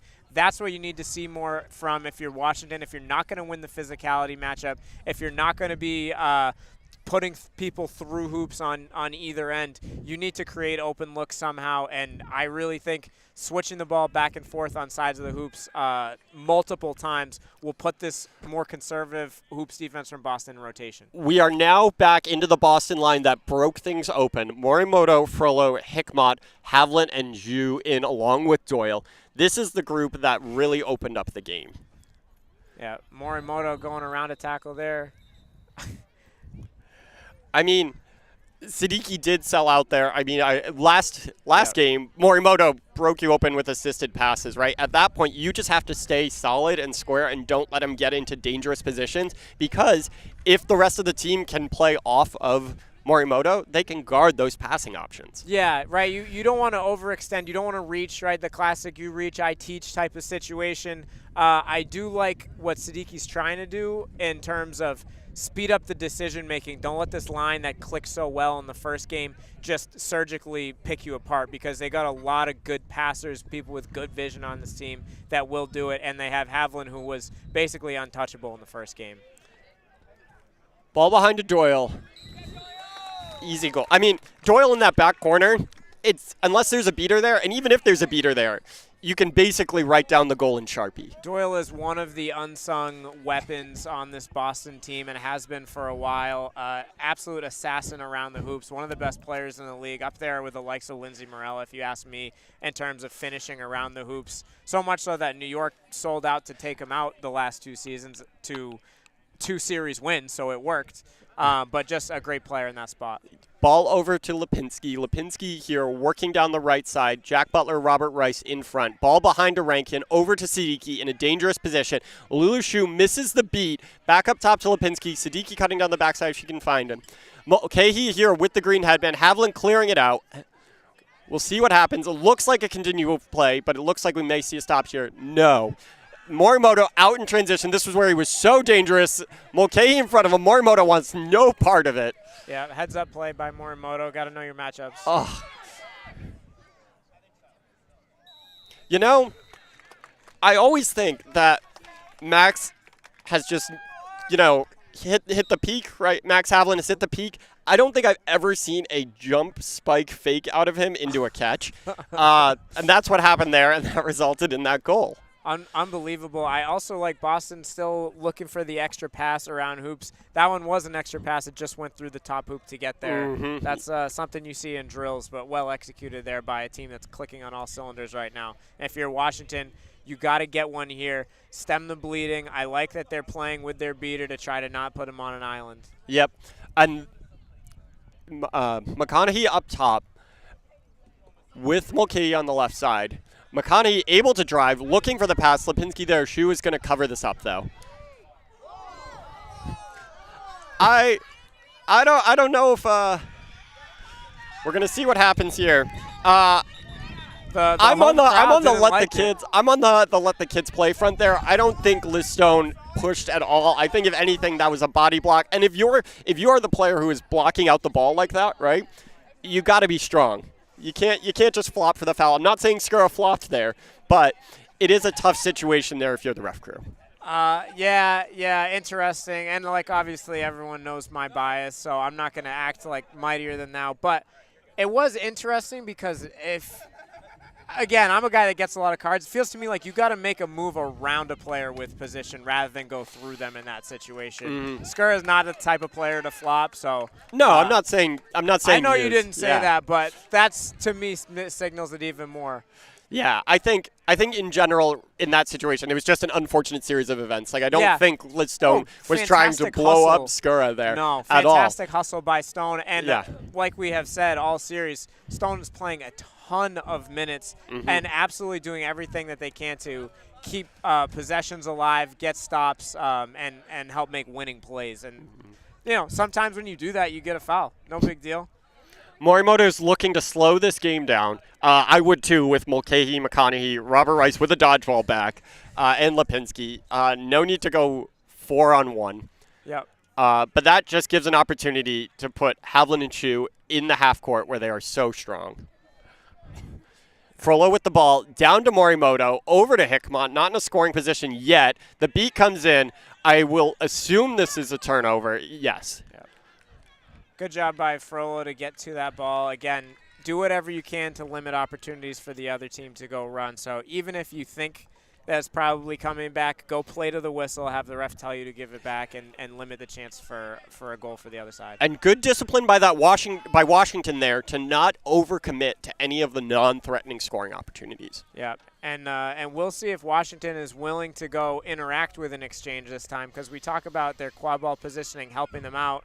It looks like they're trying to go for a 2-on-1 here to protect themselves, but you got to be willing to throw. Yeah, and that throw comes in, a missed beat by Havlin results in a potential tip, unclear. It looks like Havlin thinks he attempted a beat, not sure. McConaughey driving, and Hickmott is there. Hickmott, offensive, defensive phenom this series. Yeah, great active hands. Boston has had the better active hands so far on both sides this series. A good idea by Washington on a broken play because you lost an exchange up top. But, again, not a live ball turnover, so you can kind of control the pace of play a little bit, junk the game up now. Yeah, and an exchange there results in control for Boston with the quad ball, and Havlin looking to clear chasers out. Morimoto up top. Morimoto looking to finish.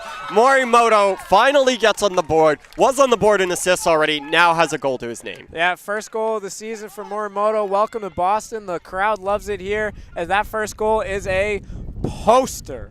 Well done by Max Havlin to clean it out around hoops. As you saw, Washington working on a different defense. We've seen him play a little bit of kind of a hybrid mark. We've seen him play more of a traditional 2-2. That one was full trees on that one. Yep.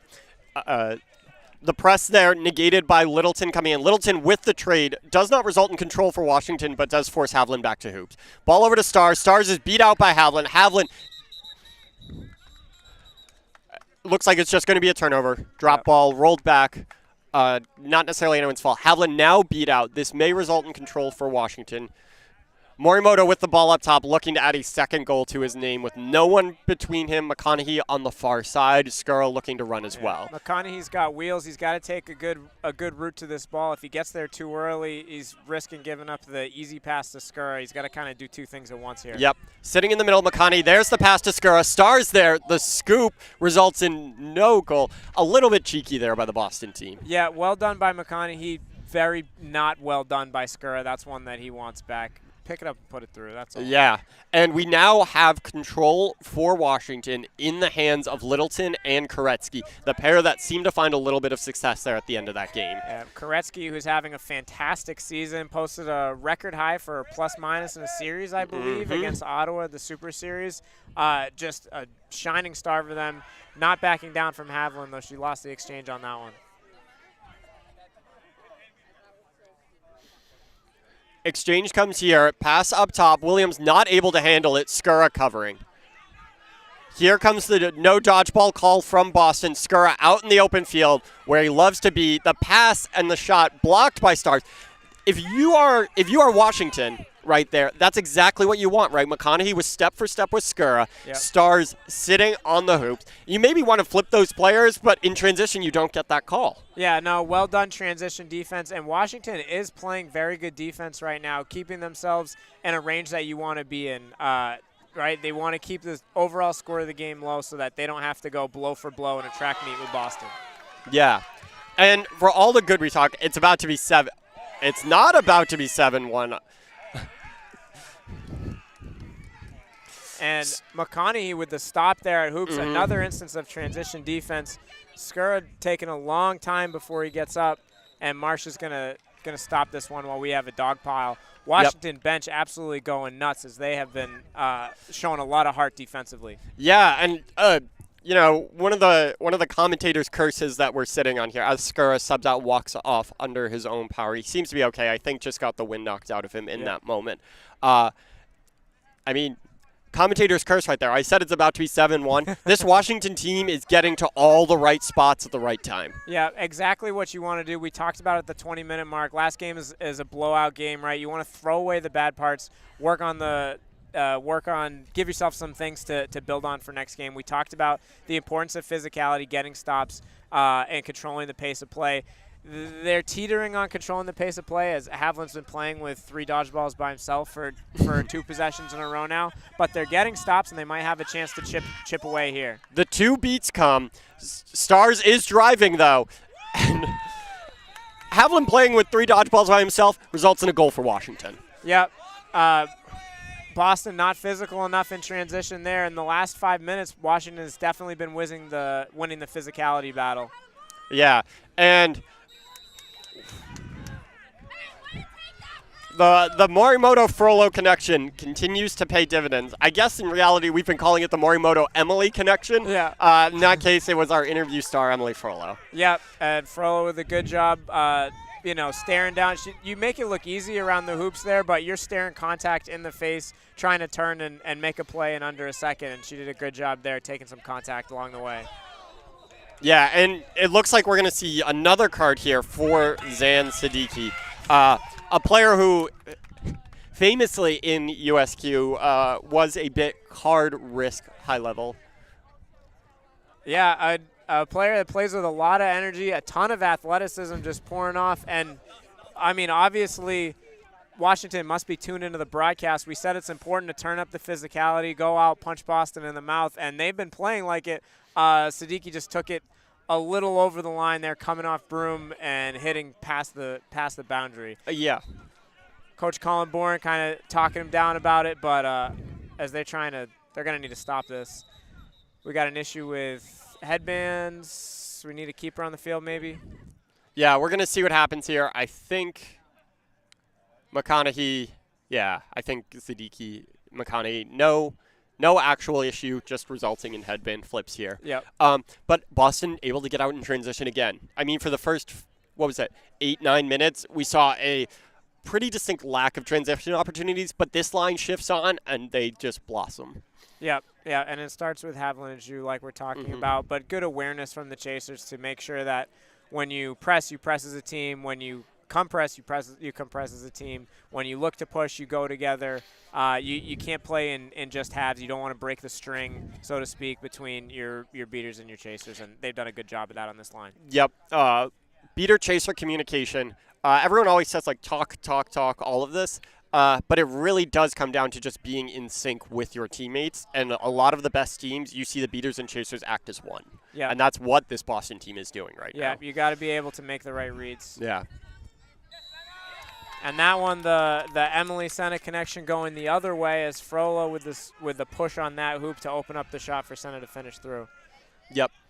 Washington looking to push the pace here with control. McConaughey gets Morimoto up in the air, says, anything you can do, I can do better, hits the shot on the exact same hoop the other way. Love to see it going back and forth here. This is exactly what we wanted to tune in for on the series of the week. We got some high pace, high action quad ball going on.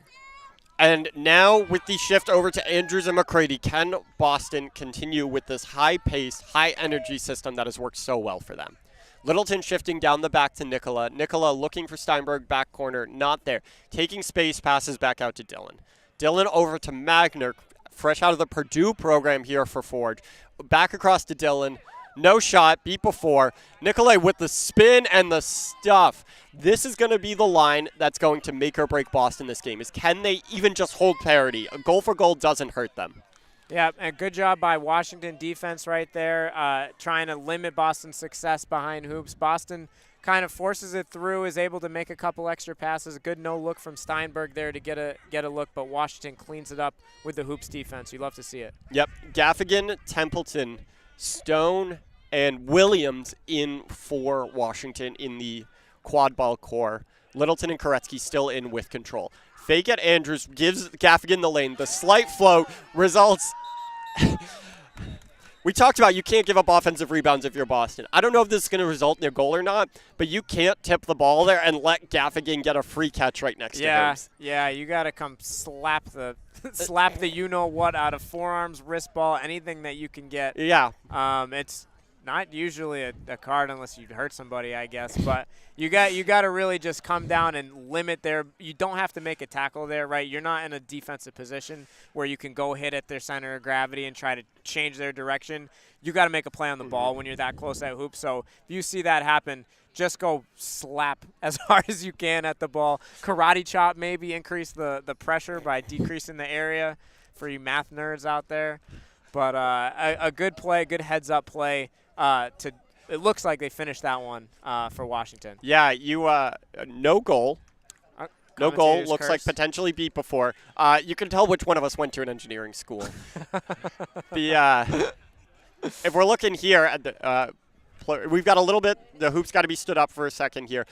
We talk about Liz Stone playing monster minutes. Rachel Williams has been playing huge minutes for this Washington team as well. Yes. And I had her as one of the X factors to watch. She's had a relatively quiet series. Definitely a player that loves to get out in transition, and it's hard to get out in transition when you're getting scored on in transition. Yes. So I'm curious to see if she can maybe bring it up one more level. Good win by Steinberg on the loose ball there as we go the other way.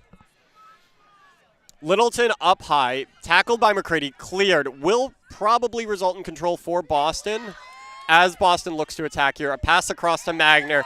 You let that position open up one time, and Boston will take advantage of it every single time. A great pass from Steinberg to Magner. Yeah, and a great finish by Magner.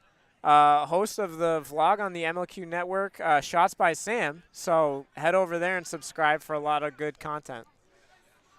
Washington down 6 goals, a better position than they were in at 15 minutes last time. But they do need to start scoring now in order to make something happen this game. Templeton looking to do just that. Gaffigan getting the offensive rebound anyway. Don't know who they're going to credit that one to, but a good goal for Washington to pull within 5. Yep, well done. Again, switching the sides of the hoops to get an opportunity against Boston, who's trying to stay condensed. It really can expose you when you can go back and forth like that. Steinberg with the pass again, looking to see what can happen with Morimoto here. Not with Morimoto. Match what Morimoto can do on the assist side of things. We're gonna come back, bring it into the booth. There was an injury in this moment. Actually, no, never mind. Koretsky walking off under their own power. I think this may be an illegal slide on Andrews. Andrews going down for a dodgeball. It is so difficult as a player in the beating game to really judge that situation properly. Yeah. We'll see what the refs say here. If the card does come out for Andrews, it should result in a negated goal for Boston.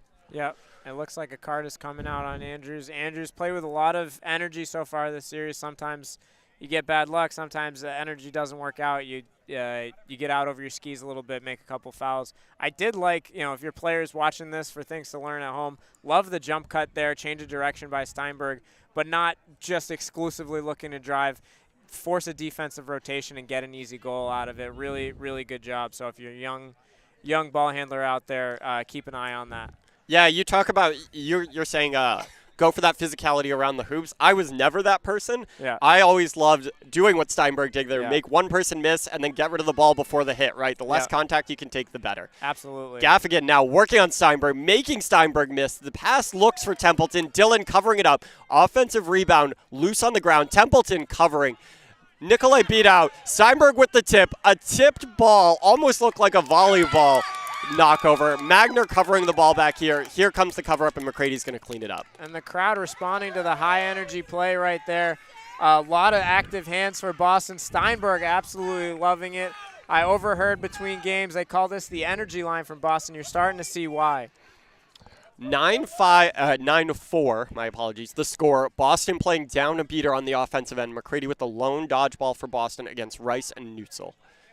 Rice looking for the trade there, beats out McCrady. This will result in a pressing opportunity for Washington. Ball goes behind to Nicolay. Nicolay over to Steinberg. The beat is missed by Rice. Ball up top to Dylan. Dylan looking across to Magner. It looks like it's maybe going to roll out of bounds. Magner falling on the ball just before it does. Maybe we have a stoppage here. Yeah. Good job of Boston to be smart with the ball when you're playing without a beater, without any dodgeballs on the offensive end. The last thing you want to do is turn the ball over, head it back to your own half. They were able to keep it near the hoop zone, near the hoops area, kind of push it out by the sideline, try to avoid giving up a clear fast break opportunity if they can't get a goal themselves. Regardless of who possesses the ball here, Andrews is back in. The time has expired on the yellow card. A very solid penalty kill by Boston. A thing I've noticed here is that Rice is looking to trade every single time the third dodgeball is picked up by the Boston Beaters. If I know anything about the Boston Beaters, they'll have picked up on that too. So I'm curious to see if Rice maybe tries to mix it up a little bit or make the slight adjustment. Otherwise, all of these beaters are going to be catching a lot of dodgeballs for control soon. Might be forced into mixing it up. Yeah. But good energy so far from Washington, doing what we talked about defensively of making Boston play at reactive quad ball rather than making the defense react to them. Nicolay taking space, passing back to Steinberg. An easy goal for Steinberg there. No one on the hoops, and that's Washington. Just as you talked about the discipline, they were moving, but because of the ball movement of Boston, they were forced into a scramble drill. And when that's happening, it's the perfect time for a trail cutter like Steinberg. Yeah, listen, you can be the best defender in the world. You can have great team defense. You can know exactly what you're supposed to do, be on your P's and Q's. No one can move faster than the ball. And when you're stringing passes together diagonally, vertically, horizontally, 4 passes in 5 seconds like that, you're going to get an easy look. There's going to be a yellow card for illegal contact for Neutzel. The time is going to be negated because of the goal. Was on Andrews in the middle there, but Boston still able to score out of that chaos. And I think a thing that we're noticing, or I am at least noticing here, is that Boston is doing a great job of moving off the ball, even if it doesn't necessarily result in an immediate direct cut to hoops. Normally you see teams, they're doing a great job of moving off ball, whether it's a set play or directly to a left or right hoop in this situation. A lot of times now, Boston is just moving to the open space. Yeah, making good plays for possession in this situation, as I believe we have a timeout on the field here. A timeout here. We will figure out if this is a 20-minute timeout. Again, the clock on our screen, not necessarily accurate, though I have not let it run too long accidentally yet, so I don't think we're there. My guess is it's a Washington timeout. Yeah, that would be my guess as well. So 10-4, Yep. Boston up 6. Yep. better situation for you if you're Washington in this situation with roughly probably 2.5 minutes to go before 20 minutes. Yep. I think a goal here goes a long way for Washington. If I'm them, I'm setting up some sort of set play. You've been able to play to a semblance of parity against the non-Shoe Haviland line. Where have we heard that before? Yeah. But it hasn't resulted in them dragging this lead any closer. It was 6 goals when they subbed out, and they've just kind of hung around with it. Yeah, one of the things that Colin Bourne said when I talked with him pregame, they need to make sure that they get their bludgers back and just have support in the play, focus on the beater game so that way they can let their chasers win the one-on-one matchups. And I think for a lot of that time when Washington was playing with that parity, they were in situations where, okay, your chasers have their matchups. They're actually just not winning, which is different than what we saw in the series last year and in series past, where you let these Washington quadball game get into one-on-one situations or situations where it's just me and you. I'm going to tackle you. I'm going to make a play. I'm going to get the offensive rebound. I'm going to make a play around hoops, get my hand on a ball. They were winning, and right now, overall, Boston has been the better team defensively around their hoops, and that's what's really kept Washington from cutting into this lead anymore. For sure. Stars and Mulcahy back in. Collier looking to create havoc in the dodgeball game. Stars looking to slow it down. Bourne goes for the tackle, misses the tackle. Collier allowed to press. Neutzel clearing out Doyle up top, allows Mulcahy to cross. The press continues from Collier. Pass comes across to Stars. Stars here looking to win the one-on-one matchup against Mayer. Collier comes back in the game just in time for Bourne to engage. Dillman now doing what she does best and keeping control for a crazy pivoting beater in Collier. Mulcahy, though, looking for the threatening pass over to Rankin. This ball is going to roll out of bounds and result in a turnover to Boston. A great extended pressure from Boston. Yes. A great job for Washington to hold on for a long time. Just got a tiny bit impatient at the end there. Yeah, and that's an example we talk about. A team that has upper hand is the one that can make the other one play reactive, and that was certainly Collier and Dillman going off kind of a fire and ice situation where Dillman's cool and collected and Collier's all over the place, forcing Washington to be reactive as now they try to set up a hammer beat. Mayer with the ball in the back, looking for the back corner. One more pass results in that goal. That is textbook breaker 2-2 shattering defense or offense right there. Yeah, a really good job of the read in that situation, right? They're looking to go at the short hoop. The timing isn't there. Washington is on their P's and Q's, switching it early. So they go the other direction, get to the spot behind hoops, and now you've forced an over-rotation, and you get an even more open hoop than if you had just hit the timing the first time. Really well done. We can see a little bit of Boston giving back their medicine. We talked about Doyle being marked out of that New York series. Doyle was following Mulcahy around wherever he went on the pitch. It looks like they're trying to make sure that he can't affect them the same way. Honestly, they've done a really good job of bottling up Mulcahy so far. Somebody that stuffs the stat sheet as another assist there from number 10, Mulcahy. And you just want to limit his ability to break the game, something that Greenhouse said earlier when I talked to him as well. Control with Washington as well currently. Bourne looking to throw the dodgeball back. Doyle with the swat. Bourne with the catch. A crazy, chaotic moment there. Unclear what happened there. Olazaba driving. Contested at the hoops. A beat last second by Bourne. Oh, my gosh. And if we're not going to – it looks like we're going to see the call here being made. But – this is what I'm talking about. This is why you get the series of the week here, plays like that. So Boston gets control out of that situation on the Doyle volleyball player spike back to his team, but Bourne is able to stay with the same ball, get back in the play, and then make a last-second beat on Boston driving for an open hoop. And the goal will be no good. Well done all around. What a crazy series of events here as we sit here waiting for the 20-minute mark to be reached. Currently, the scoreboard on the other side reads 12-4. It looks like this is, I believe, the 20-minute mark. We'll see if Taylor Crawford gets ready here. But, Teddy, in this scenario, if you're Washington, 12-4, it opened up a little bit since your timeout. Yep. We saw that they gave Boston unlimited time with the flag runner last game. Yep.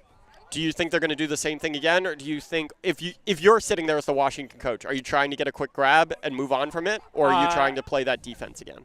You see, so the thing is, right, you're between a rock and a hard place, right? Boston has the upper hand. You're the one that dug yourself a hole that you have to climb out of.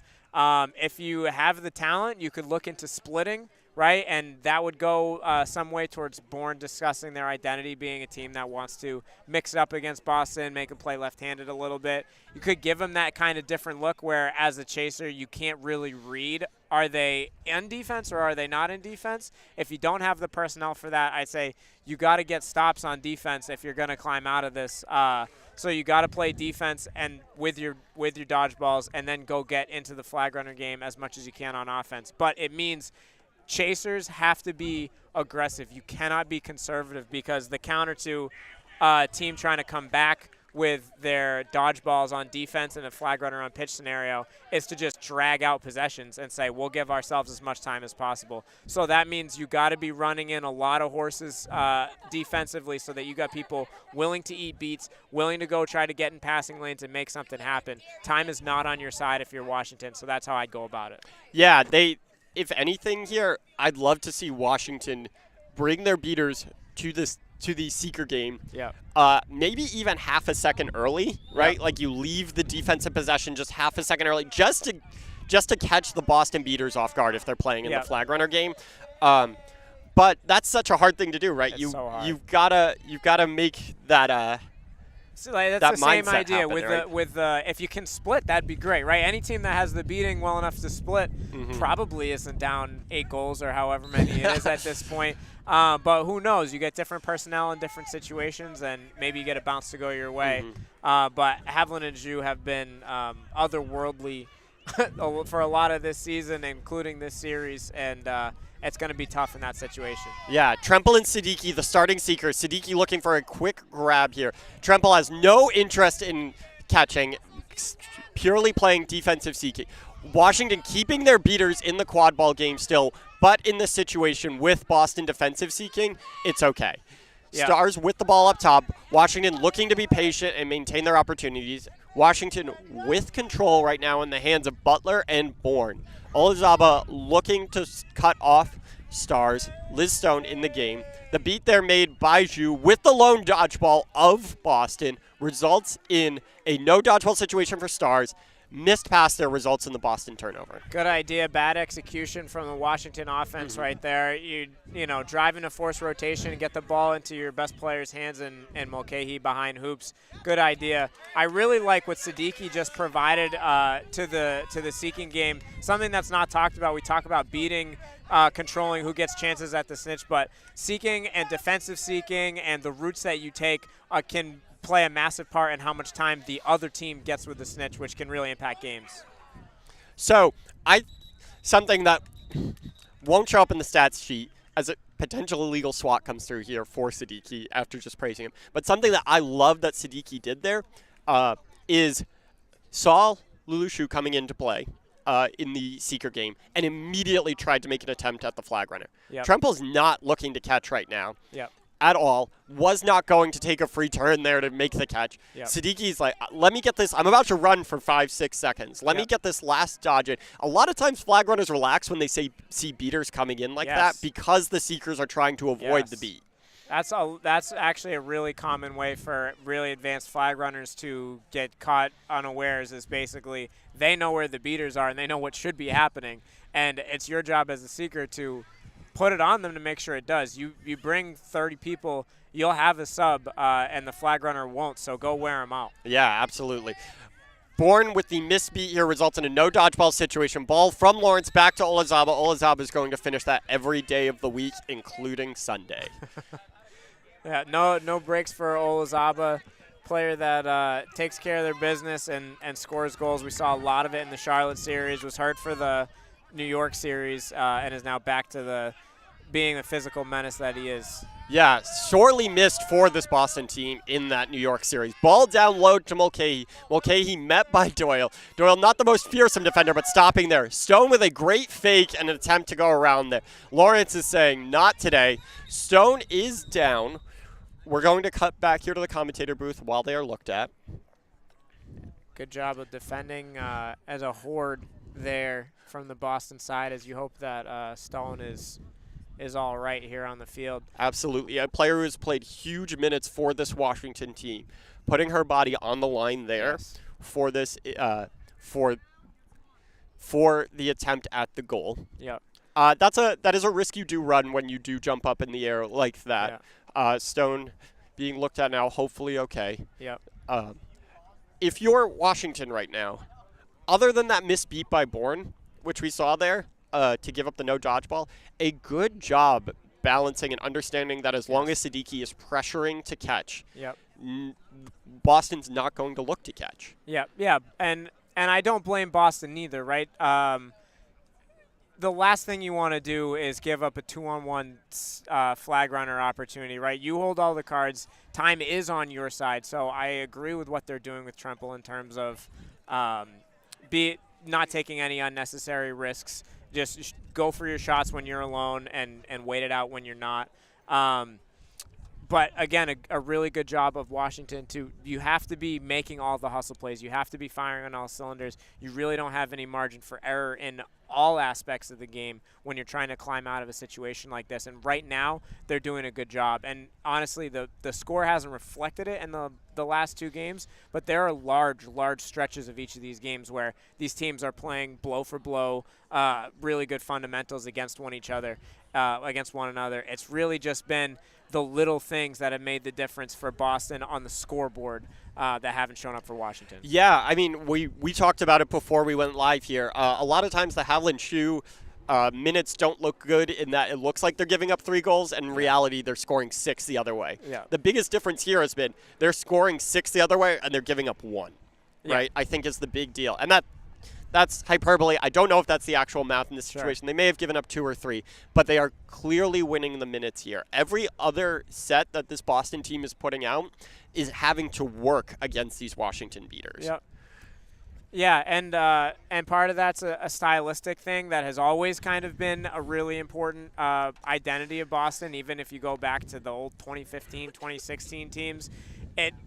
We talk about the importance of matchups in a seeking game. You don't want a team full of seekers that all give you the same look, because if you get a bad matchup with a flag runner, now you're up against it. Kind of the same thing against when you're constructing a roster for beating. You don't want all of your beaters to do the exact same thing, where all your engaged beaters play the same way, all of your off-ball beaters play the exact same way. You need a change of pace, and there is a massive change of pace between the way that Dillman and Collier play, where they will get their plus-minus through the roof by just getting stop after stop after stop. We'll get our half-court sets, and we'll run when we get the chance, to Haviland and Zhu saying, we're going to put all the balls on the ground, and our chasers are going to be more physical and get more looks than your chasers. And then they do have a really good change of pace, where you have the physicality of McCready and the sniper aspect of DeMuth, where he can play either way. That's where you really get into what's so tough to match up with a team like this across 3 lines, across 3 games. And Washington has done a really good job answering the bell for most of that. Again, it's just the micro runs almost getting away from it. It's not like a 7-goal run here and there. It's 2 goals here, 2 goals here, 2 goals here, 1 goal there. All of a sudden, it's a 7-goal game. Yeah, and good on Boston for understanding that Game 1 was maybe a bit of energy, a little bit of like a 7-1 run situation. Yep. Stone did walk off under her own power with the trainer. We now have the game has resumed. They're looking to run a little bit. Olazaba slowing it down. Richardson in for Tremple. McConaughey in for Siddiqui at flag runner and seeker. Mayer, Lawrence, Doyle, Olazaba all working. This is the team that Boston has relied on for flag runner on pitch so heavily. Yeah. A lot of physicality on this line, as we've talked about. Really good communication and knowing where each other are right there, as Doyle gets an easy one behind hoops. Yeah, one of the tricky things, I think, in flag runner on pitch is the understanding that dodgeballs aren't always going to be in the game. Yeah. And I think running a zone when you have no dodgeballs is one of the hardest things to do in quadball. Completely. And agree. It allows Zach Doyle to get free there for the cut. Yeah, it's tough. Nobody has eyes in the back of their head. And with quadball being a game where there can be very important scoring areas behind you at all times, it makes it really tough to get your rotations right. A last-second takeaway by Doyle there prevents what looked like a Stars free run at the hoops. Olazaba looking for the pass to Doyle. Doyle swatting the ball. Pass over to Lawrence. Lawrence with a last-second beat from Littleton, stopping that goal opportunity. Great play by Littleton, because I thought that was a really good, cheeky last-second pass from Doyle for what would have been an easy dunk, and Littleton was not fooled at all. Fantastic ball. Way to put it on him just in time. An interesting thing is happening here as Littleton. Oh, nope. A lucky bobble by Havlin results in the ball on the ground and a beat and a free look for McConaughey here. Yeah, a very slow motion double beat in the flag runner game right there. Littleton and Koretsky against Collier and Havlin. Two of the more experienced pairs for either team. Mulcahy driving on the other end. Collier, you talk about a group that can split. Collier and Havlin can split. They just split without control. Yeah. So Havlin is pressuring the flag runner beater while Collier sees an opportunity to turn around and make a play on Washington's best player and take a goal off the board. Morimoto with the block. Pass over to Hickmott. Hickmott with a free run. Good job again on the extra pass in the area. Boston has been dominating the scoring areas on both sides, and it's really made the difference when it comes to winning time in this series. This is the first time, I believe, I could be wrong, that we are seeing Morimoto and Skura on the field together. Obviously, teams are evolving as time goes on throughout the season. You're trying to figure out who works with who, what happens. I do wonder if Boston does end up in a scenario where we see a break glass in case of emergency situation. Are these two going to play together? And you know what? Honestly, I think that they can. They both are such chameleons. They play really well on the ball, off the ball. They read the game in many of the same ways. And they complement each other well defensively too, because you have the thunder and lightning of the point defender plus the really good hands around hoops. You put them with chasers that know where to be and that are willing to play defense and go run, and you could really break a game open if you need. So very interesting there. Harry Greenhouse said the lines are very game to game. I asked him if he's always planning on getting into 3 deep lines every game or if he's going to switch it up. He gave me a good coach's answer of we handle that game to game. So apparently this is what they're doing this game. That goal was wiped away. We're not sure of the call. It seems like it's possible that it was a beat before scenario.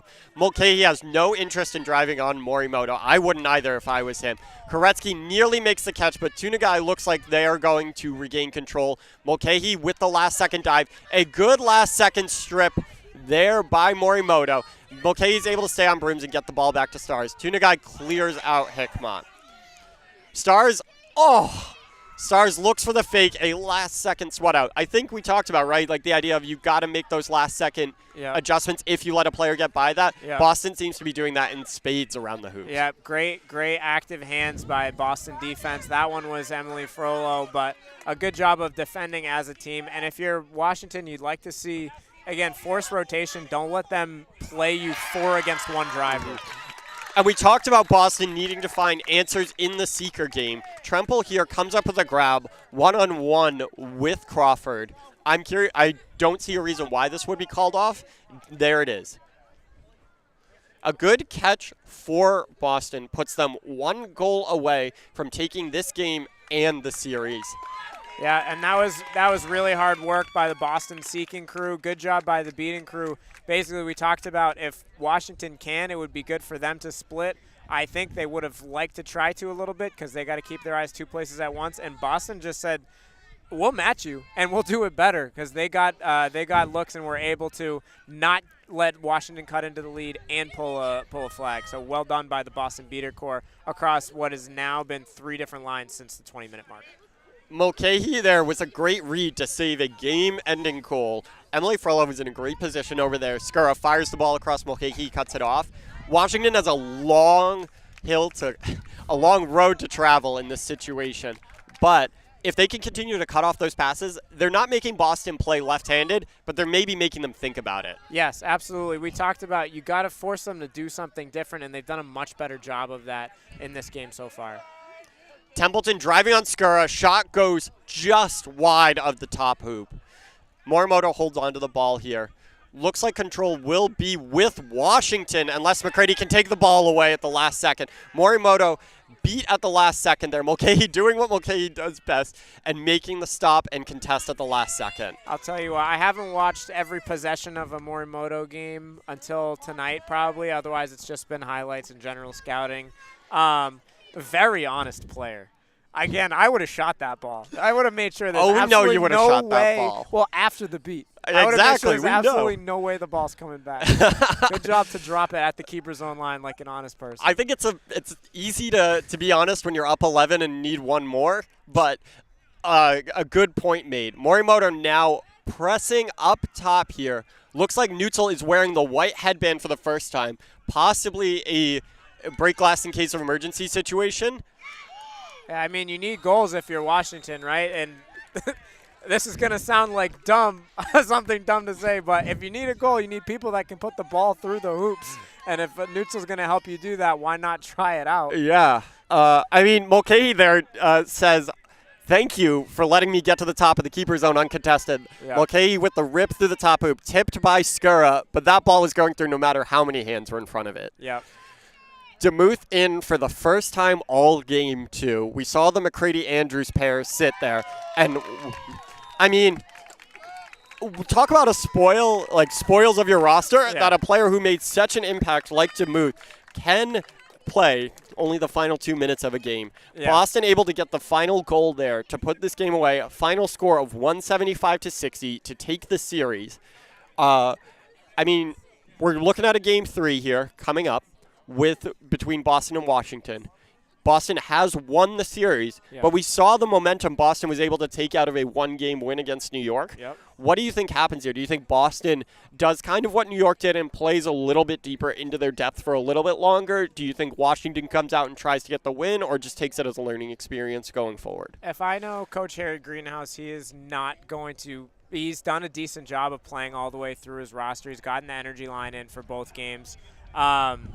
There is no chance that he takes his foot off the gas. He might try some different lines, but it's not going to be, not bringing in his best players until 15 minutes into the game or anything crazy like that. It's he is going to play with the intention of winning the first 5 minutes convincingly, winning the last 5 minutes going into the 20-minute mark convincingly, winning the first 5 minutes after that convincingly, and dominating the margins around the hoops so that this is a blowout. And if you're Washington, there's your game plan, right? Go be the more physical team. Do not roll over. Again, like you said, there's a lot of momentum that can be taken from Game 3 situation. They are going to championships. They want to show, hey, the South Division isn't the only deep division in quad ball this year. We're just as deep, and we want to be the first team to come out of the play-in round to really make some noise at championships. And they really do have room to grow. I think they have a lot of good athleticism on their roster and the talent to do it. So we'll see how they come out here in Game 3. Yeah, I am so excited for the first 7 minutes of that game. I'm excited for the whole 20 minutes of this game, 25, 26, 27, whatever we end up with. I'm excited.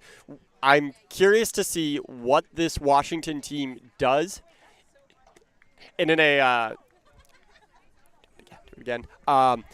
sorry, we're trying.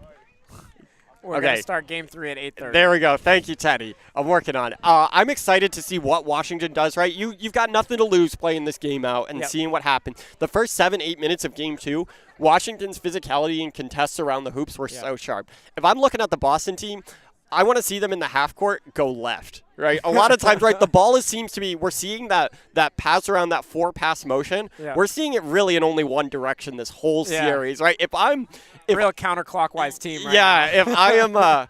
If I'm the other team, and I may be giving something away here, but do your scouting and see that, I'm going to just be sitting on that right side right away and just make them go left and see if the person who's on the left has that read. Yeah. And honestly, Athena Mayer's been playing on the left a lot of times. Athena Mayer has that read. But again, it's like we talk about wanting to play left-handed. Yep. Just make them do something ever so slightly differently and see if you can get some joy out of that. Yeah. Keep being versatile defensively. Keep being physical. Keep contesting rebounds.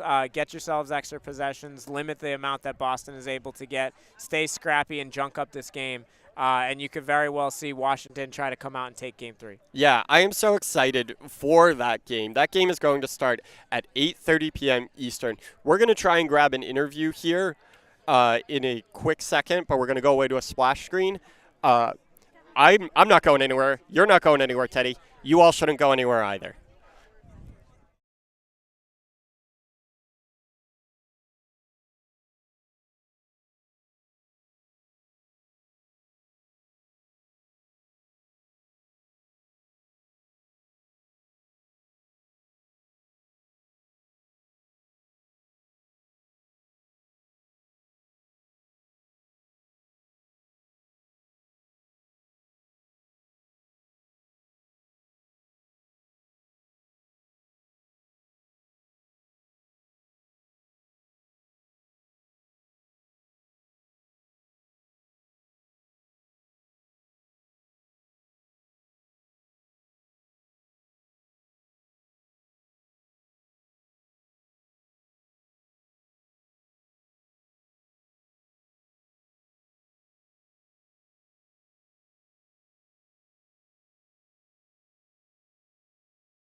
Washington Admirals. Julie, you kind of do everything for this team. You beat and chased a little bit in that game. Can you just talk to me a little bit about how the transition between positions is going and how you balance your I guess, practices and how you prepare? Sure. At the beginning of the season, I was focusing on chasing, but as the season went on, we decided to pull some of our chasers over to the beating line just to give our rookies more time to develop. So now I've been mainly focusing on beating at practices, and then I chase as needed. Nice. And obviously you're going up against people that have been beating for a very long time. What are some of the tendencies you're picking up on or things that you'd like to kind of adjust to as you beat against three very different lines of beaters on the Boston side? Yeah, so when I play, I just try to take it one offense and defense at a time and just focus on one play. One thing we're focusing on as a team this time is our transition defense, so we're just trying to get at least one bludger back in every play, so that really has been my personal focus these two games, trying to just improve that aspect of my game. Nice, and I love that. That's all you can ever control is the play in front of you at a time. You can't go on a 5-goal run in one possession. All you can do is win the one in front of you. So I love that. And then I guess last thing is obviously you got Game 3 coming up. What are some adjustments that you guys want to make as a squad to bring home the victory in this one? Yeah, one thing we just talked about in between these games was more communication, both between our beaters and our chasers. It's been kind of quiet out there, so we're hoping just to talk more and be more cohesive as a team. Yeah, awesome. Thank you so much for taking the time. Thank you. Good luck in Game 3. Thank you. Those of you at home, don't go anywhere. We got an electric Game 3 coming at you from Boston, Massachusetts, between the Boston Forge and Washington Admirals, coming up starting at 8:30.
everybody, and welcome back once more to Boston, Massachusetts. We are now fully under the lights here at Roberto Clemente Field for Game 3 between the Boston Forge and the Washington Admirals. I'm here again, Teddy Costa. With me is Nick Jablonski. Nick, what did you see out of the second game?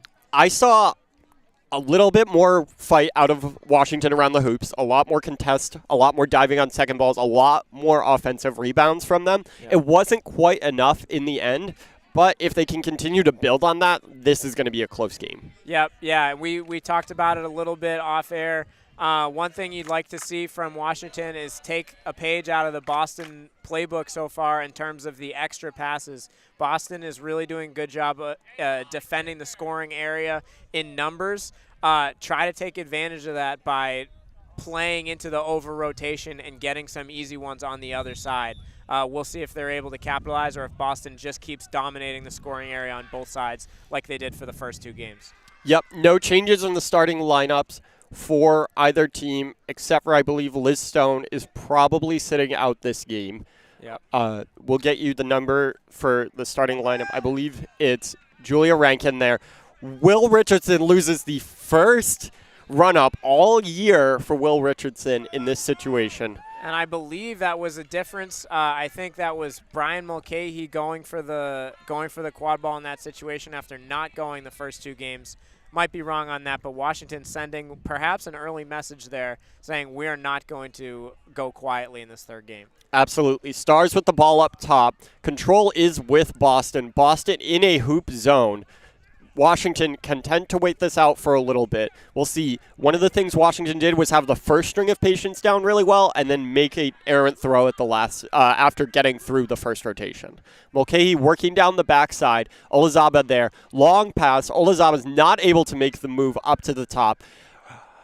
Koretsky wins the exchange. That's going to result in control for Washington, and now Washington can work. Collier elects to press high, trusting the chasers to do the work. Mulcahy working one-on-one with Mayer, getting the pass back up top, 2 stars.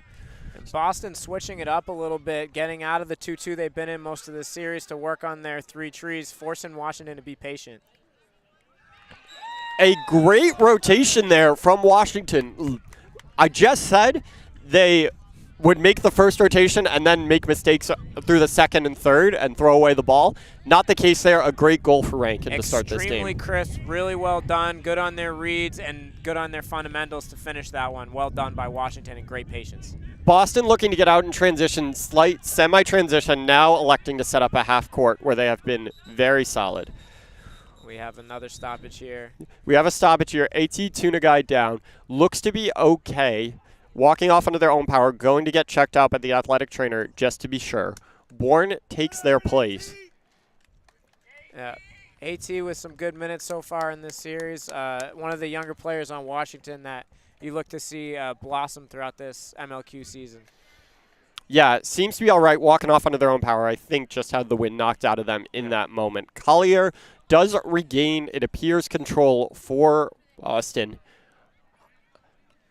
Koretsky with the lone dodgeball for Washington in the middle. Stars marking Mayer now. Ball goes down low to Olazaba. No one in front of him. Elects not to take his space. Back up top to Mayer. Boston seems willing to just wait this one out until they can get their dodgeballs in the spot they want to get. Collier looking to engage with Koretsky. Koretsky misses the catch, results in a brief no dodgeball opportunity. Cleaned up. Bourne now back in the possession, and Mulcahy falls on the ball in the back corner. Doyle with that little backdoor cut. Pass not quite as sharp. Often when you see a team win a series 2-0 to start, that first few minutes of Game 3, they tend to come out a little bit flat. Yeah, we talked about the importance of winning the first 5 minutes here. Both teams switching it up defensively a little bit. Washington getting back into that mark we haven't really seen since the first game, and it get a stop out of it there. You saw Olazaba almost tentative to drive. That's what switching up your defense does. You kind of question your own eyes as a ball carrier, like, am I seeing this the right way? And a lot of times that hesitation is enough to now put you on your back foot rather than forcing the defense in a rotation. Yes, Koretsky now out, Butler in. Butler often switching in directly into the Havlin-Chu pair. Now switches in a little bit early. We'll see if that allows them to get going just a little bit. Boston still in the trees. Oh. Commentators cast there in this situation. It's going to result in a turnover to Boston. However, Butler was able to make a great grab to get control for Washington down low in the zone. The press is happening. Butler a little bit trapped up top, unaware of Collier. Going to just result in a quick turnover here of the dodgeball. So, a bit of a commentator's boon, a bit of a commentator's curse right there. Point out one good thing, one bad thing happens, right? Yeah. Yeah, and that's what happens, right? You start, the more field you're trying to play with, the more there is you need to be aware of, and you get blind spots there. A good veteran play by Collier, as them and Dillman have been around the block a few times. Good job by Boston to stay patient and try to weather the press here. We'll see if Washington follows up and risks breaking the chain between their lone dodgeball and their chasers. Yeah, for sure. They now have their 2 dodgeballs after that turnover. Collier and Dillman with the balls, so effective in the half court. Definitely a pair that willing to play in transition, but also just happy to play in the half court and set things up. We apologize for that brief drop, but it was worth it to get that back for the Zach Doyle one-handed cover. How about that? It looked like on the last possession, Doyle had a decent pass go straight through his hands. I couldn't tell if it was a bad pass or an incomplete catch or whatever, but Doyle making sure that one goes through. I love to point out the volleyball skills right there. He's got big hands, huge wingspan, and is able to just kind of guide that one back through the hoop in transition for the goal. Yeah, I mean, it's been a while since we've brought up Zach Doyle's volleyball skills, am I right? But I think here, in this situation, he's definitely showed us why he's the off-ball threat that deserves to be marked. Absolutely. I feel like with Doyle, I turn into like any NFL commentator talking about the fact that Ryan Fitzpatrick went to Harvard. Like, hey, did you know he played volleyball at Northeastern? Yeah. He's small for a volleyball player. Yeah, He's but big for a quad ball player. That vertical right there is what it's for, am I right? And now he's marking Brian Mulcahy out on the left as Boston switches out of their trees into a mark defense. Stars wrapped up there by Olazaba. Olazaba able to force the ball out to Rankin. Rankin takes the beat, looking for the dime pass across to Mulcahy, and the goal is there. Great cut by Mulcahy. I couldn't tell if it didn't look like a beat. It looked like Doyle just let him cut off his face, which is cardinal sin of mark defense, and got to do better there. Good job from Mulcahy. Wing threat, goal scorer, Mr. Do Everything for Washington the last few years, getting an easy one and holding Boston accountable. Washington with their second lead of the series. As Olazaba now brings up the ball on the right. Lawrence with a face cut of his own, and the ball back to Doyle, looking to collect himself behind hoops. Ball swung back up top to Mayer amid the chaos. Almost goes over her own line and will be called for going over her own. No, we got a stoppage for something else. Ref crew will sort everything out. We're working on getting them sorted out here. A little bit of double duty today, but we're going to do our best to get everything up and running for you. Yeah. Luckily, we have the Nick Jablonski with us. He does everything except sell popcorn. He's currently running play-by-play and the screen here. Couldn't make my job any easier personally, being with the ultimate professional. As we got Stars walking the ball up here. Koretsky in front of him with a dodgeball. Mulcahy still on the Stars line, an adjustment we saw them go to during game 1. Ball swung back. Boston with one at the hoops, and their beaters back left to right. Mulcahy ball on the wing with Koretsky in front. Mayer shadowing him. Olazaba in the green headband slides as the ball goes across. And we have a turnover back into Boston. And they'll cover it up in their keeper zone and look to reconnect. Some pressure up high. Boston goes over it with the ball to Doyle on the right side. Cross back, pass back across. Koretsky wins an exchange and is now looking to apply more pressure. Ball out to Olazaba. And Boston somehow still with control in Havlin and Dillman's hands. All-world pair. And the ball up top to Miss U.S. National Team herself, Athena Mayer. Ball out to Lawrence on the right side. Colin Bourne with the Washington dodgeball playing deep. Exchange happens. And it's a loose ball that is going to be one for possession back by Boston. They'll get another chance at this. Olazaba looking to drive, finds Lawrence. Great hands on a pass that hits the T-bar, spins the hoop, and Lawrence able to put it back through. A great connection from the pair that plays for the Bosny and USQ. And we have the score back knotted up at 2-2. And if you're Washington, this is the type of game that you want to play. Junk it up, control the pace of play, switch up the defenses, make Boston have to work for everything. In that instance, they did. They got a couple of stops in that play, just can't give up the extra possessions. McConaughey now up top. Ball outside. Great move to shake by Doyle, and now ball back up top. Havlin way up above his keeper zone. Koretsky shadowing him. Olazaba green headband in his zone, looking to apply pressure. Doyle out on the wing. Back to McConaughey up top on the right. Zhu in now, subbed in for Dillman. Ball all the way across the zone, and we got big contact out by the small hoop and a dog pile that will be cleaned up and will be Boston's ball as they look to go the other way. Good job by Washington forcing the Boston defense to be patient. We talk about being patient as an offense and the importance of that when it comes to getting easier looks. Sometimes as a defense you want to be patient so you don't overextend. Well done by Boston to get an easy one, and then keeper gets caught going the other way. It ends up in a turnover, and we have some discussion here about whether or not that one went through. Mayer claims that it did. It looked like a goal, a turnover on what was almost a heads-up play by Washington that turned back into a goal for Boston, as I believe that was keeper Zan Siddiqui looking to make the heads-up play and get by Lawrence. Lawrence on his P's and Q's didn't allow it. Came up with a strip sack, I guess you could call it. Tackle in the open field, ball back to Mayer, who while getting hit was able to guide it through, and now we have a ref discussion on if my recalling of what just happened is actually true or not.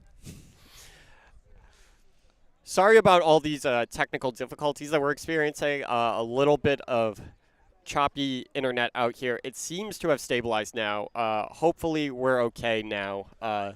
Sorry to leave you out there on an island, Teddy. We're going to figure out what's going on. The score is definitely at minimum 3-2 Boston because of the goal that originally started everything. The question here is what happens now. Looks like the goal is being waved off by Toby March. Therefore, the score will remain at 3-2 Boston. And a very experienced ref crew, including Toby March today. Looks like there's a lot of back and forth. Mayer obviously unhappy with what looks to be the signaling of a goal coming off the board. She laid her body out there, made a great play in traffic. That's one thing that people don't realize with great wing players like Athena Mayer, like maybe an Ali Manzella, like Lindsay Morella in this situation.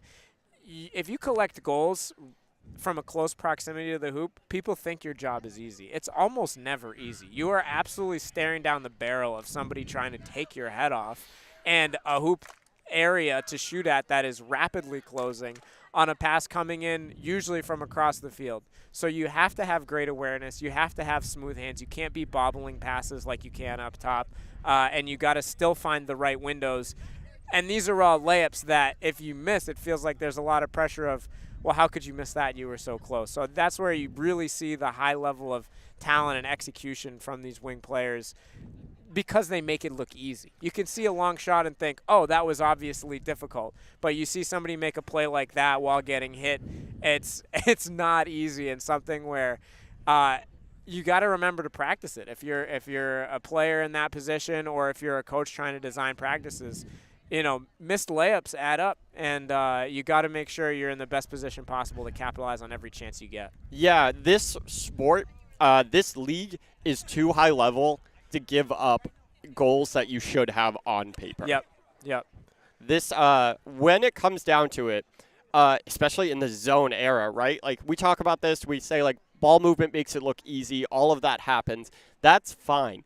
But at the end of the day, there are still so many people around hoops in this day and age. Back in our day, Teddy, right? Like, yes. As we were old, like, we continue to say we're a little bit old when it comes to this kind of thing. So many situations we were just wide open next to hoops. Yep. That's not the case anymore. Everyone in the sport, we talk about missed rotations. Those missed rotations are still putting people in good spots to make defensive plays. Yes. And quite frankly, if you're an off-ball player, like, your job has never been harder. Yes, absolutely, and it keeps getting even more difficult. Players keep getting more athletic, even better coached, and their strategy is such that those rotations are shorter and shorter, which means they can hit you harder and harder to try to get stops at hoops. So definitely not an easy task as we see Washington going the other way with the ball here.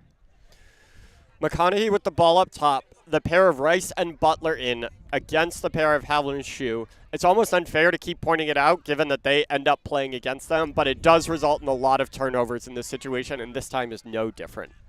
Boston with another mark-looking defense there. Washington doing a good job attacking it with off-ball cutting. Good hands again by Lawrence to finish another bobbled through hoops. But Lawrence has done a great job this season, especially compared to last MLQ season. I know they've been a threat in USQ, but I felt like last year they left a lot of goals on the table, and this year they're certainly not. They're near the top of the league in goals, and it shows with plays like that. Yeah, we asked the question. We asked the question earlier, would Ian Skura and Sena Morimoto play? It looks like Harry Greenhouse is using this Game 3 to figure out, is that possible? Yeah, and I like the defensive look from Boston, again switching it up here in this Game 3, as you have Emily Frollo marking Siddiqui behind, making life difficult, and it looks like might have just gotten a call for a dangerous kick here. But so now we're looking at Boston has played Trees this game. They've played Mark this game. They played 2-2 all series.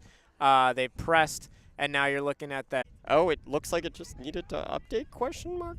We're going live again. All right. Here we go.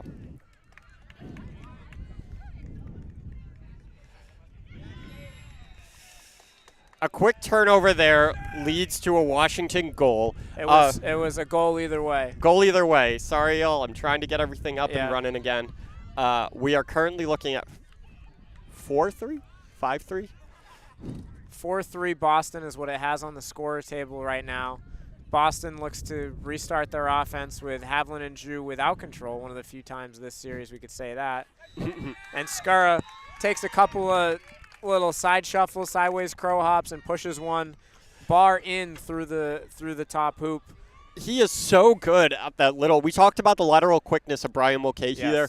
Ian Skura's ability to continue to make shots happen while off balance is just so impressive throughout his career. And if I'm being honest, it's that he has great balance, because I don't think he's off balance, but he moves sideways with better balance than you do. Another player, I would say they're very similar trying to guard both of them, where they get all the way sideways rather than diagonal, and they move you by you moving you. You reach when you guard them rather than them jabbing you to go one way and flip your hips.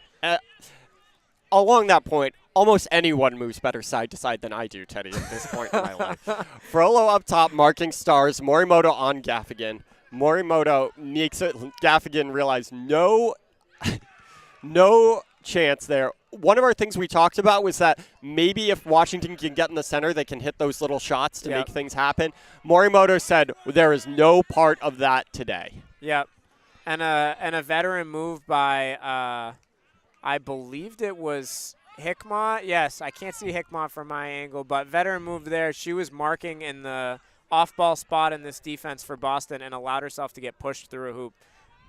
Very heads up to take that hoop out of play. Good press by Washington results in a turnover, and we're going the other way. Washington in the slick all grays. Very classy from Diaza as they look to get set up here. Again, in a situation where this is the type of game Washington wanted to play, and it's not because Boston is taking it easy on them. It's because Washington is making the adjustments and doing the little things right like they needed to. Yeah, Gaffigan able to get around there, but not able to hold on to the block. Frollo with the alley-oop, looking for Morimoto. A great last-second beat there to stop the play. Yeah, we talked about controlling the pace for Washington. That is what they're doing right now. They're not running because Boston wants to run and they're scrambling back. They're running because they want to run, and they're making it tough on Boston with a great play from Skura around the hoops. Veteran play from the longtime MLQ player, former MLQ champ, in Ian Skura. We're approaching roughly 12 minutes now. Washington only down by 2. Seems to have survived the Haviland shoe shift. Yes. In a way that we haven't seen yet from them. Ball over to Frollo on the left side. Frollo looking for the shot, not to be. Ball up to Morimoto. Morimoto does a little fall on the ground there situation. Gets it back to Skura in the open field. One-on-one on Rachel Williams. We think we know how this ends, and it ends in a goal. No goal yet. Tackle made. And that was I don't know if you could see, but that was Skura after the rebound from the initial Emily Frollo shot, sent a pass with his foot out to Morimoto. It was a little outside his right foot. Morimoto trying to trap it and stay on Broom. Had one touch, hit it into his hand while he was falling down, was able to continue possession. Skura looking for the extra pass there, and Frollo looks like she got hit a little bit late. Yeah, Frollo is walking off under her own power. Emily Frollo is walking off under her own power. Will be checked out by the athletic trainer to make sure she's all right. She just looks frustrated at this point, more than anything, which something you're very familiar with, Teddy. Yep. So a frustrated Frollo. Anna Louisa Nicolai takes over for Emily Frollo. We're about to get back to play. Ball is with Washington. A stop was made by them. And again, there has been a correction to the scoreboard on the other side. It is 6-3 in favor of Boston. It looks like the goal was good from Skura. Oh, okay. On that last one. And we get it. Players are moving fast out here. It's a little bit shifty. Of course. Skura is famous for that last-second scoop around 3 people, put the ball through, and maybe someone will see it scenario. DeMuth McCready in as the beater pair for Boston.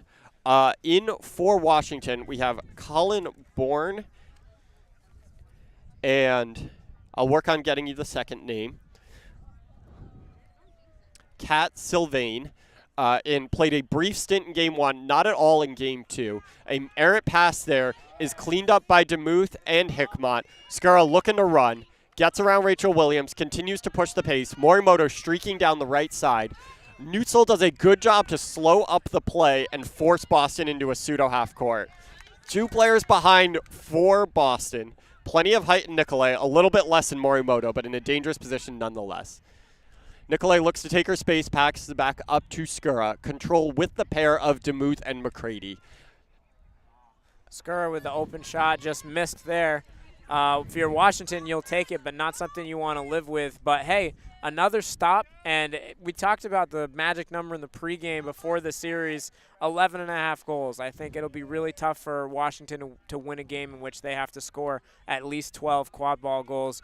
Right now, they're tracking perfectly fine as we're past the 10-minute mark, and they've only given up 6. Opportunity here to keep kind of trying to pick away, dig into this lead, and give your Seekers a chance to really impact this third game. Yeah, the biggest thing here is going to be you need to find some answer that is not Stars making Morimoto miss, right? Yeah. Morimoto hasn't missed this game. There's Julia Rankin passing over to Julie Neutzel. A missed beat by DeMuth, a rare occurrence. Gaffigan looks to get around Hickmott. Continues to get around, passes off to Rankin. Stars back up top. Stars with the last second shot. Didn't even try to take on Morimoto. That's what you want to see if you're Washington. Yeah. You get a little bit bailed out by the missed beat from DeMuth, but then you put Boston in scramble mode. Yeah. And when you put Boston in scramble mode, good things are going to happen. Yeah, no, and it's the same in every sport, right? Put the defense in rotation and attack the gaps that show up. A really good job by Washington there to stay with the play. This league, everyone is so good at tackling. It's too hard to beat people when they're ready for you. You gotta get them moving and attack the rotation. Yeah, a little bit forced there from Morimoto and DeMuth. That beater tap on the wing there often works really, really well when you're set up and intentionally trying to take that. Tried to get a little bit improvised there. And the margins are too small here to improvise in the half court. Yeah, Morimoto showing frustration for the first time this series, was kind of skipping through Game 1. Things were riding high. We'll see how this Boston team can stand up to really the first adversity they've seen so far in this series. Washington showing great mental focus to really come out strong in this third game and make everything tough on the Boston side. Yeah, another missed beat by DeMuth. Ball goes back to Rankin. Nikolay comes out to meet. Lipinski being defended by Magner. Ball up top to Stars. A missed beat by McCready results in a one-on-one scenario with Sylvain and DeMuth. A shot by Stars goes low after an attempted force beat by DeMuth. Good job of recovering there from Boston. I like the ball movement from Washington. It's not even just the passes. It's getting the ball and putting the defense in rotation by moving the ball with your legs. Really making it tough, but Boston did a good job after the misbeat by McCready, the second misbeat of the possession. They immediately got back, got condensed, and made sure they wouldn't overextend themselves, which is a situation that's really common when you see a team go from defending with control to defending out without in the middle of the possession. Yeah, and I like Boston using their timeout here. I mean, you're up 2. Things get a little bit squirrely here. You're trading not goals, but you're trading bad possession after bad possession with Washington. And it's good on Coach Greenhouse to take the timeout here, settle down. You are the favorites, right? You're up 2-0 in this series. You can't let what New York let happen to them, where they win the first 2-0, keeps close, and something happens. If you're Boston here. If you're Boston, you need to get the pace back up. You need to be looking for transition at all times. And when you're in the half court, run your stuff. If you're going to run these little improvised, gimmicky kind of things, you're letting Washington off the hook, right? Yeah. Washington hasn't proven they can stop your half court sets. Well, I'd say except for right now, because really the part of the reason they're getting into these improvised situations is because Washington is doing what we said they needed to do and forcing them to try something different. They're not letting them get into the same counterclockwise situation and be comfortable out above hoops. I really like that Washington is bringing the pressure out to the Boston Chasers, and it's kind of speeding the game up on them and the beaters because the beaters aren't able to sit in and do whatever they want. So I like the fresh look here from Boston. If you're in the Washington huddle, you say, keep going. Just keep being the aggressor. You really don't have anything to lose here. You can either be the hammer or the nail, and I'd hate to be the nail. Yeah, I mean, if you're Washington, right, you can't take that timeout as a sign of weakness from Boston. You have to say, hey, they're going to come out with something really smart right here. We need to be aware. Yeah. And Rankin out there showing, right, time to be the hammer, not the nail. A great contest on a tip ball. Steinberg now floating around. Boston did elect to sub players out during that timeout. Maybe a wise move on their part. We'll have to see what happens here. Ball back to Nikolay. Nikolay looking up to Steinberg. Steinberg up to Dylan. Dylan, such a rock-solid piece with Olazaba out in that New York series. Had a little bit of a quiet series this time around. Yeah, it makes sense, right? The depth chart moves back around as a great move by Magner on the side. Nikolay back up top. No one up there for Boston except Beaters. Beaters looking to start it, but it is going to be a reset to no one. The ball is turned over. Not what you want out of a timeout if you're Boston. Yeah, the ball movement was pretty good, but listen, I'll tell this to anybody that'll listen to me, and now that I have a microphone, you have to. It is really hard to score when the ball is on the ground, and when you start a possession with the ball on the ground on your first 3 passes, it just bad things happen, right? It ended up back on the ground over there as Steinberg with a great play at half to steal a possession.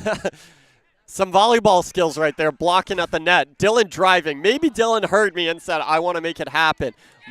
Great play by Collier to clean up and give his team another possession. Mulcahy was on the side hoop. He's not wearing the green headband. Had the rebound covered up, and Collier was in there to get his team a rebound and a goal. You know, I had some things lined up for things Boston's been doing wrong in the half court in these last couple possessions, but one of the things they just proved to me there was they're willing to go and get rebounds too. Yeah. Dylan didn't give up on the play. Dylan saw Collier diving in, made the great read, and continued to force the issue. Followed his shot. Yeah. Which is doesn't always work out if you're shooting from the top of the key like Dylan was, but it worked out in that situation. Templeton over to Mulcahy. Mulcahy met by Magner and Dillman. Down low to Lipinski. Lipinski not able to handle it. Pressured by Nikolay. Beat out by Dillman. Results in a turnover. We'll see if Boston looks to run here as they kind of they'll be content to just take a half-court look. I do wonder if there is a directive to focus on the half-court looks in this game. Not a bad thing, obviously, but something to think about. In this situation, though, I think the thing that Boston's doing here, as Magner does rip the shot. Great half-court look. Dillman setting up on the beat on the side, and Magner absolutely ripping. Great timing. Sidebar and in. You love to see that from the rising star. Yeah. And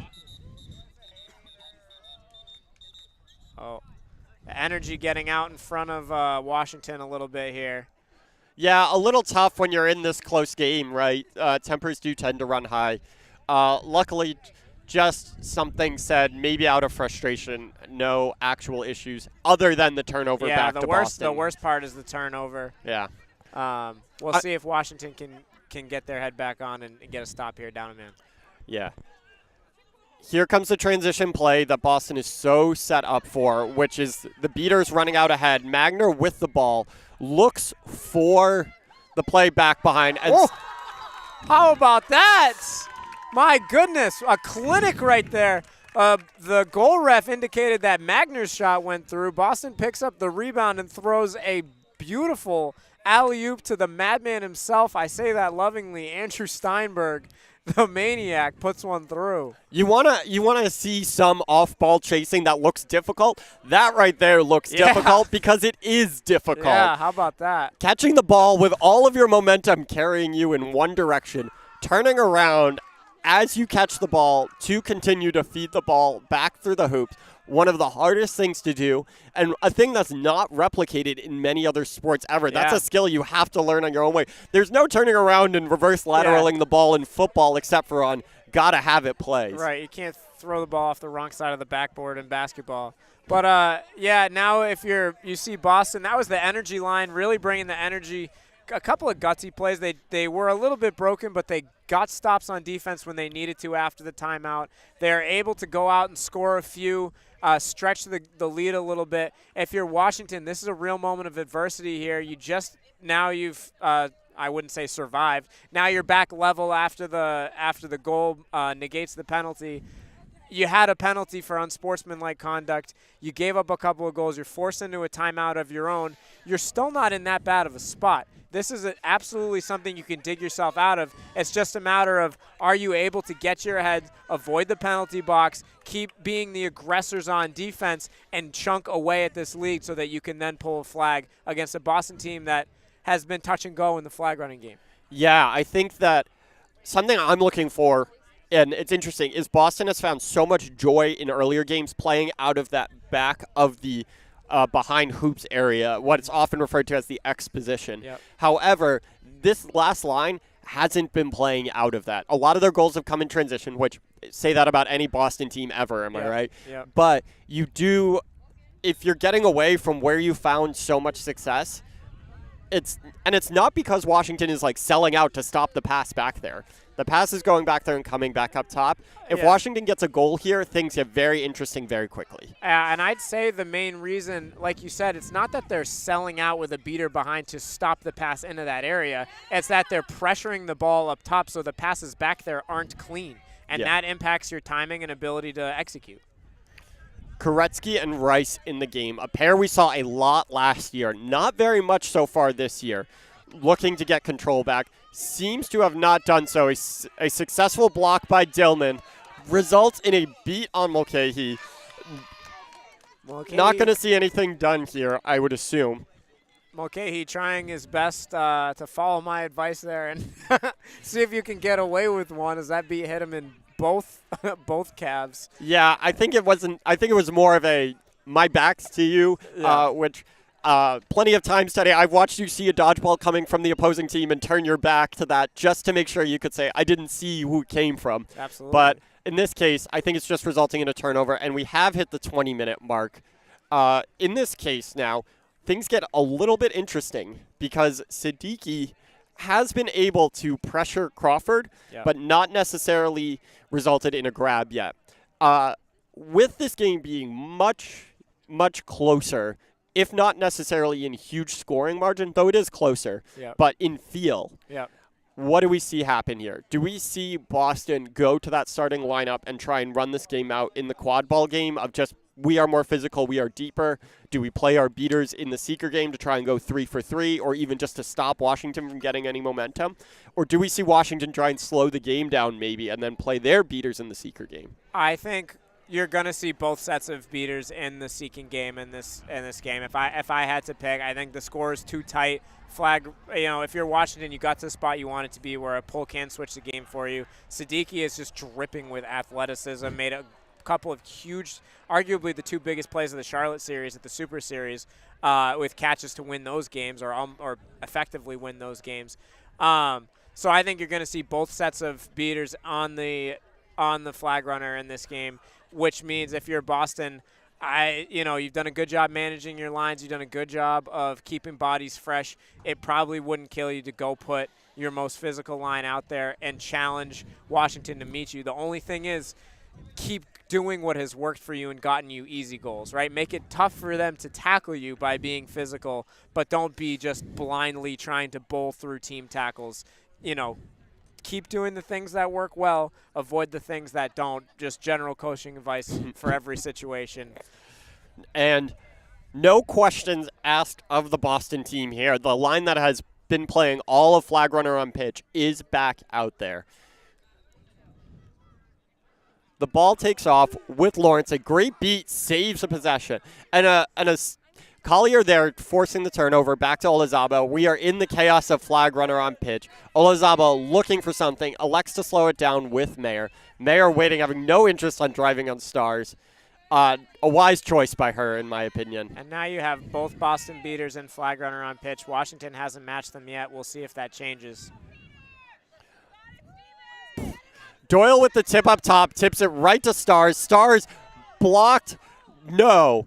Ball dropped. Mulcahy first to it. Mulcahy misses the shot. You can see he wants that one back. Great hustle by Boston in transition to get back and make that tough. And here we go. We're back in transition here. Tremple with time. Siddiqui also with time. Looks like both teams are trying to play in here. It's Tremple defensive seeking there.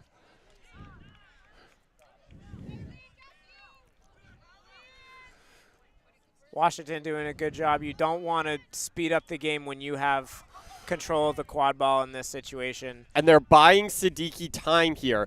Washington beaters with control in the hands of Rice and Butler. Collier looking to make a play, gets beat out quickly by Rice.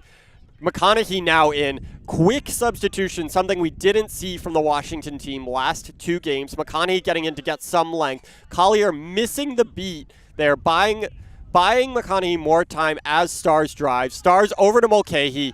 Mulcahy gonna put that one away. And that is a really tough situation if you're Boston because Collier threw a beat that I think only I saw.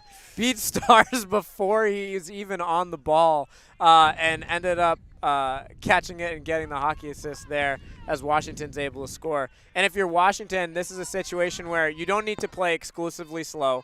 Playing fast doesn't necessarily help you. The most important thing is playing efficiently in the quad ball game and not giving up extra possessions to Boston. Yeah, and a slightly manufactured storyline here by you, Teddy. If Washington catches the flag runner, because of set score, they will have to score exactly 12 quad ball goals to win this game. Your magic number was at 11.5. That's true. That's true. I'm not saying you're clairvoyant, but someone's got to look at it. I do my best. I think a lot about quad ball, especially with all the good work we're doing over at Tea Time. So check it out on the MLQ Network on days when quad ball isn't playing. Richardson getting some alone time with Crawford. Crawford having none of it. McConaughey back in the play as Shue and Collier, the pair for Boston. Butler and Littleton, the pair for Washington. With control. The beat is made on Richardson. Littleton with the catch here. Butler allowing them to maintain control. And Washington scores again. Yeah, going bar down in that situation. Good play by Washington. Again, cutting into this league as Richardson gets close on that shot. Shue with the beat on Siddiqui to buy Richardson more time. Boston finally able to score in this flag runner on pitch here. And no question who in this case, it's Ian Skura. Yeah, right when you need him, Mr. Franchise himself, number 33 in Boston, doing his part to bring them closer to a victory here. A beat on Richardson buys. I was going to say buys. Havlin clears out Siddiqui there. Control back with Boston, also staying around the flag runner. Washington making the critical mistake of, hey, if the beaters are going to stay in the seeker game, you don't play near the beaters with the quad ball. They pass right over to Lulu Shu. She says, thank you very much. The easiest tap beat she's ever going to make to get that turnover. Yeah, and a good job by the Boston Beaters, again, of having their heads on a swivel and knowing where they need to make a play. Control back with Washington, electing to stay in the quad ball game. An interesting choice in this scenario, but I don't necessarily know if it's a wrong one here. They just need to play up-tempo. Oh. And they're able to leverage it into another stop as it was almost a goal for Boston, just goes off the hands of Mayer. Athena Mayer seeing a little bit of ghost there. In that case, just maybe the thinking about the beat coming in at that point. So it pays off for Washington in this case. Havlin absolutely fired that one off Siddiqui, maybe looking for a good bounce back to him or a double beat. Koretsky and Littleton maintaining control. Havlin able to beat Koretsky out. Will not result in control necessarily for Washington. Siddiqui getting time. Washington scores again. A catch by Siddiqui would tie this game in all effective reasons. Fantastic pass by Brian Mulcahy. The little backhanded pass across hoops out from back by the small hoop on the left side all the way across for a goal. Great pass. Tremple buys 1 second of free time, manages to get a grab. They are debating what's happening here. Littleton is saying something's happening. I don't know what's happening here. That's the beauty of quad ball, baby. But you had a Boston home crowd here that was watching with a little bit of bated breath, which really speaks to all the things that Washington has been doing well to make this one feel tight here in the later part of this evening. Crowd with the best pop of the whole night after that Tremple pull right in front of the sideline here in front of the bleachers out at Roberto Clemente Field, and maybe a sigh of relief if this one is called good. Yeah, I mean, we talked about one of our big questions coming into this game was Boston going to have the flag runner chops through this series? And so far they have. I mean, it is easier when you're able to play whatever you want in game 1 or 2, but they weren't given that option here in game 3. Yeah. They had to make a call. They made the call they wanted to make, which was to play in the flag runner game. Yep. And interesting by Washington to not go with the full match. It seemed like they were going to full match and just play all out in the flag runner game. They did for a few minutes, and then I think they got control and have been trying to leverage that into stops on defense. You don't hate it, and it looks like the call is being called off. I won't say they were bailed out by that one because Tremple is off broom. It looks like maybe Littleton was motioning that he might have tap beat the seeker in this situation, and that's quite possible. It does. Now, you don't want to ever stop for a catch if you're the lower team, but it did give Washington a chance to set up their defense in the quad ball game. Oh, absolutely, and you got Stars out high looking to go meet Lawrence at the point of attack. Don't give up any free blades of grass in this situation.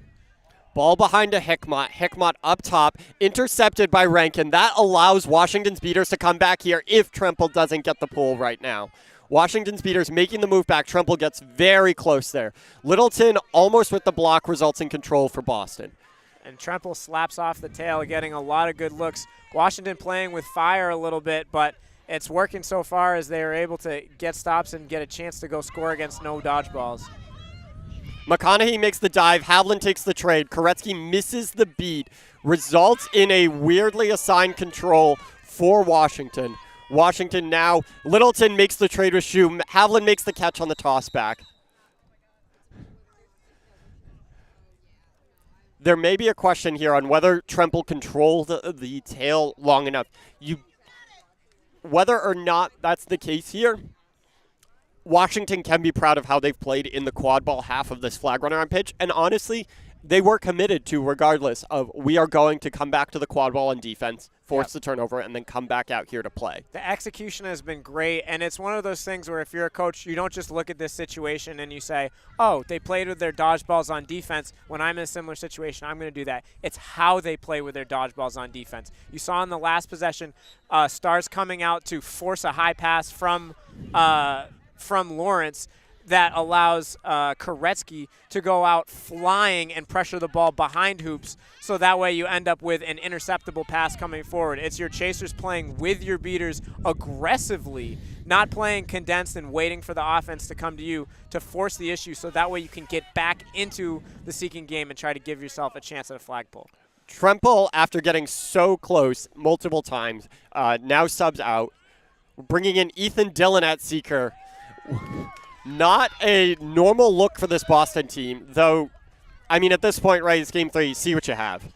And Ethan Dillon from the BU program, coached by Harry Greenhouse. I wonder if, he's probably seen more of what Dillon is capable of as Dillon takes one look. And Dillon, one look. I love it. Honestly, if you're going to cycle quick, right? Like, that's it. He's like, I don't have it. Makes me think that there was a headband issue or something that meant Richardson wasn't ready at first. Butler with a great catch. However, looks like it's going to result in control for Boston still, as Zhu and Havlin were able to follow that up.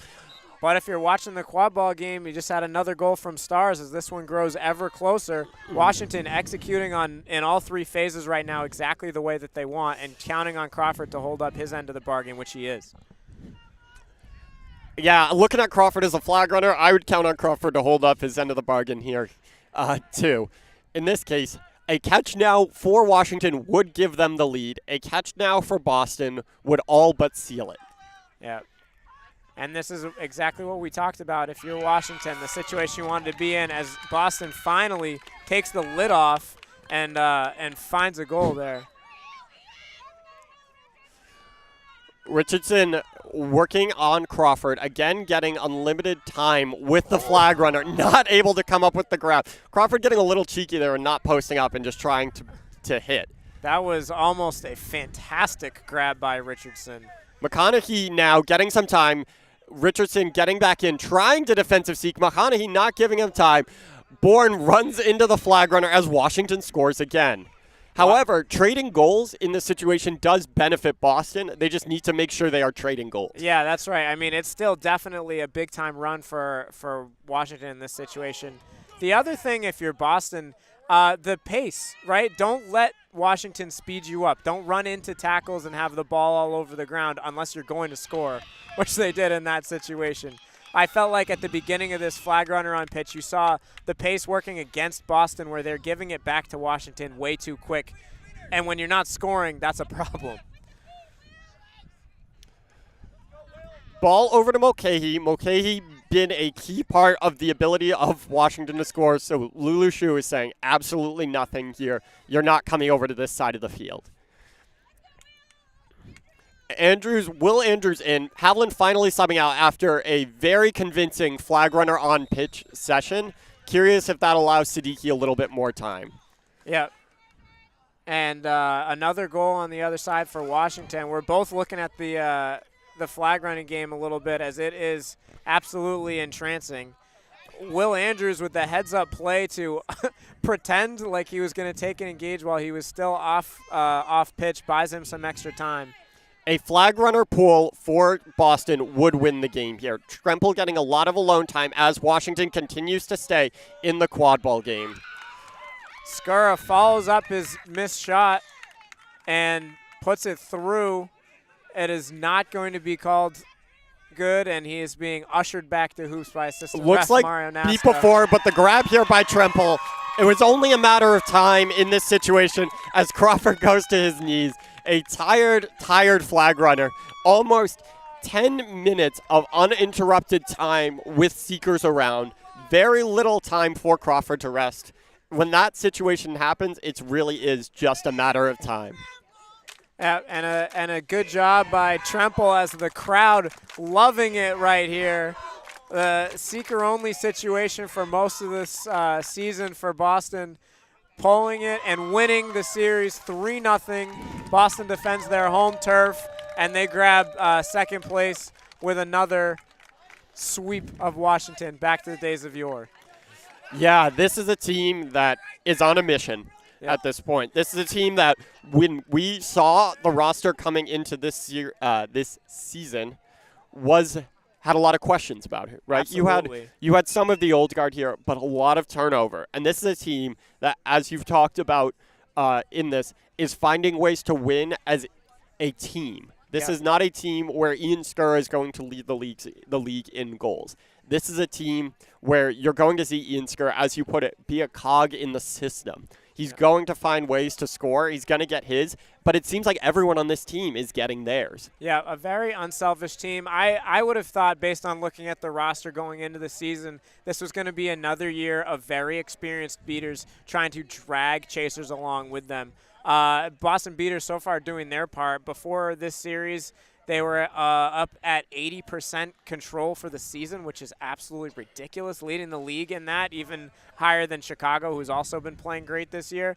And it hasn't been Boston, chasers unable to come along. They've been really spreading out the scoring, being equal opportunity distributors, and you saw a lot of it for the first two games of this series, finding easy goals, and then what you like to see if you're a Boston fan is them showing the mental focus to overcome adversity and win a game that got a little tight on them. Yeah, and this is a team that last year, when defenses were set up to defend specific players, a la the triangle and one to take out Zach Doyle, this team didn't have the answer. Answers, There was nothing they could do in that situation. This year, teams try to take away Zach Doyle, the next person up is going to score. Teams try to take away Ian Skur, the next person up is going to score. Yeah. Athena Mayer has added a whole new level to her game. She's able to ball carry. Not that she couldn't before, but she's doing it in a different way now. It's no longer this creates a mismatch up top. This is, no, I want to be the one with the ball in my hand. She's an initiator. Yeah. She's stirring the drink right now. She's not just she's not a marshmallow. She's the straw that stirs the drink. Absolutely. And we're talking, and we're getting down this list. We haven't even talked about the Senna and Emily's line, right? That was the huge success point for that game one, where they were allowed to push the pace, and both Emily Frollo and Emily Heckmont were running down the line on either side. Yeah. On the other side, this Washington team goes 0-3 today. Yeah. I still think they're a great team. I think they're a team that's going to make a ton of noise come championships. Yeah. They're a team that is continuing to learn, is continuing to figure out what does and doesn't work for them. And in this case, I think in Game 3, they found a little bit of what works for them. Yeah, and honestly, what is really important sign of whether a team can be just okay or whether they can be good or whether they can be great or whether they can be elite is how you deal with adversity and if you get better the longer you play. It applies a lot to if you're playing a tournament style, but here in a series style, when you see progression like this and adjustments being made in-game and between games and during stoppages of games 1, 2, and 3, where Boston came out, had all the answers, seemed like the way that they prepared and the lineup that they had rolled out gave them every advantage, and they kept making Boston have to change what they did over the course of the day, all while changing what themselves, Washington, was doing on the fly. They had a player go down to injury, it seems like, in Liz Stone. They were able to overcome that and play Boston extremely hard. Boston did not take their foot off the pedal in Game 3. Washington, really, we talked about them wanting to be a defensively flexible team. That's definitely going to be a situation that makes them a really tough out come MLQ Championship weekend because they are so adaptable. They're willing to be physical. They have enough star power pieces to go on runs. I mean, they dominated the snitch on pitch section. They had just dug themselves slightly too big of a hole. And as it turns out, that 11.5 number was spot on for them to overcome in this series. But again, a really, really tough out. Should make for a really interesting Saturday at MLQ Championship. So make sure that you are there either in person or online because it is going to be fantastic. An interesting thing I do want to point out before we do shut down the stream for the night that I think is really interesting is Boston's in the quarterfinals. Yeah. A Boston team in the quarterfinals has never failed to put on a show. Yep. Period. End of story. That's what happens. They continue to give it their all. Last year, they had to fight their way through the bracket, losing a game to a Minneapolis team that also ended up making the quarterfinals with them. This is a team that when they are rested and they are able to come out on the afternoon of day one may come out a little bit slow, but by halfway through game one into game two, they have been firing on all cylinders every single time they've had to do that. Yeah. So that's a huge win for this Boston program. Washington's probably going to have a little bit longer of a trip to get there. But again, Washington teams never, I believe, in the new format has never failed to make the quarterfinals of an MLQ championships. How about that? Yeah. A team with a lot of heart and grit built into their franchise, and one that you love to see go to work. Yeah. Well, that's going to do it for us tonight. For Teddy Costa here, I'm Nick Jablonski. It's been a pleasure having you here with us. We're so excited that you tuned in. I believe that next week it probably goes down south. I'm not sure where the series of the week is, but you're not going to want to miss that. Thank you all for tuning in. Boston Forge take the series 3-0 over the Washington Admirals. Have a good night.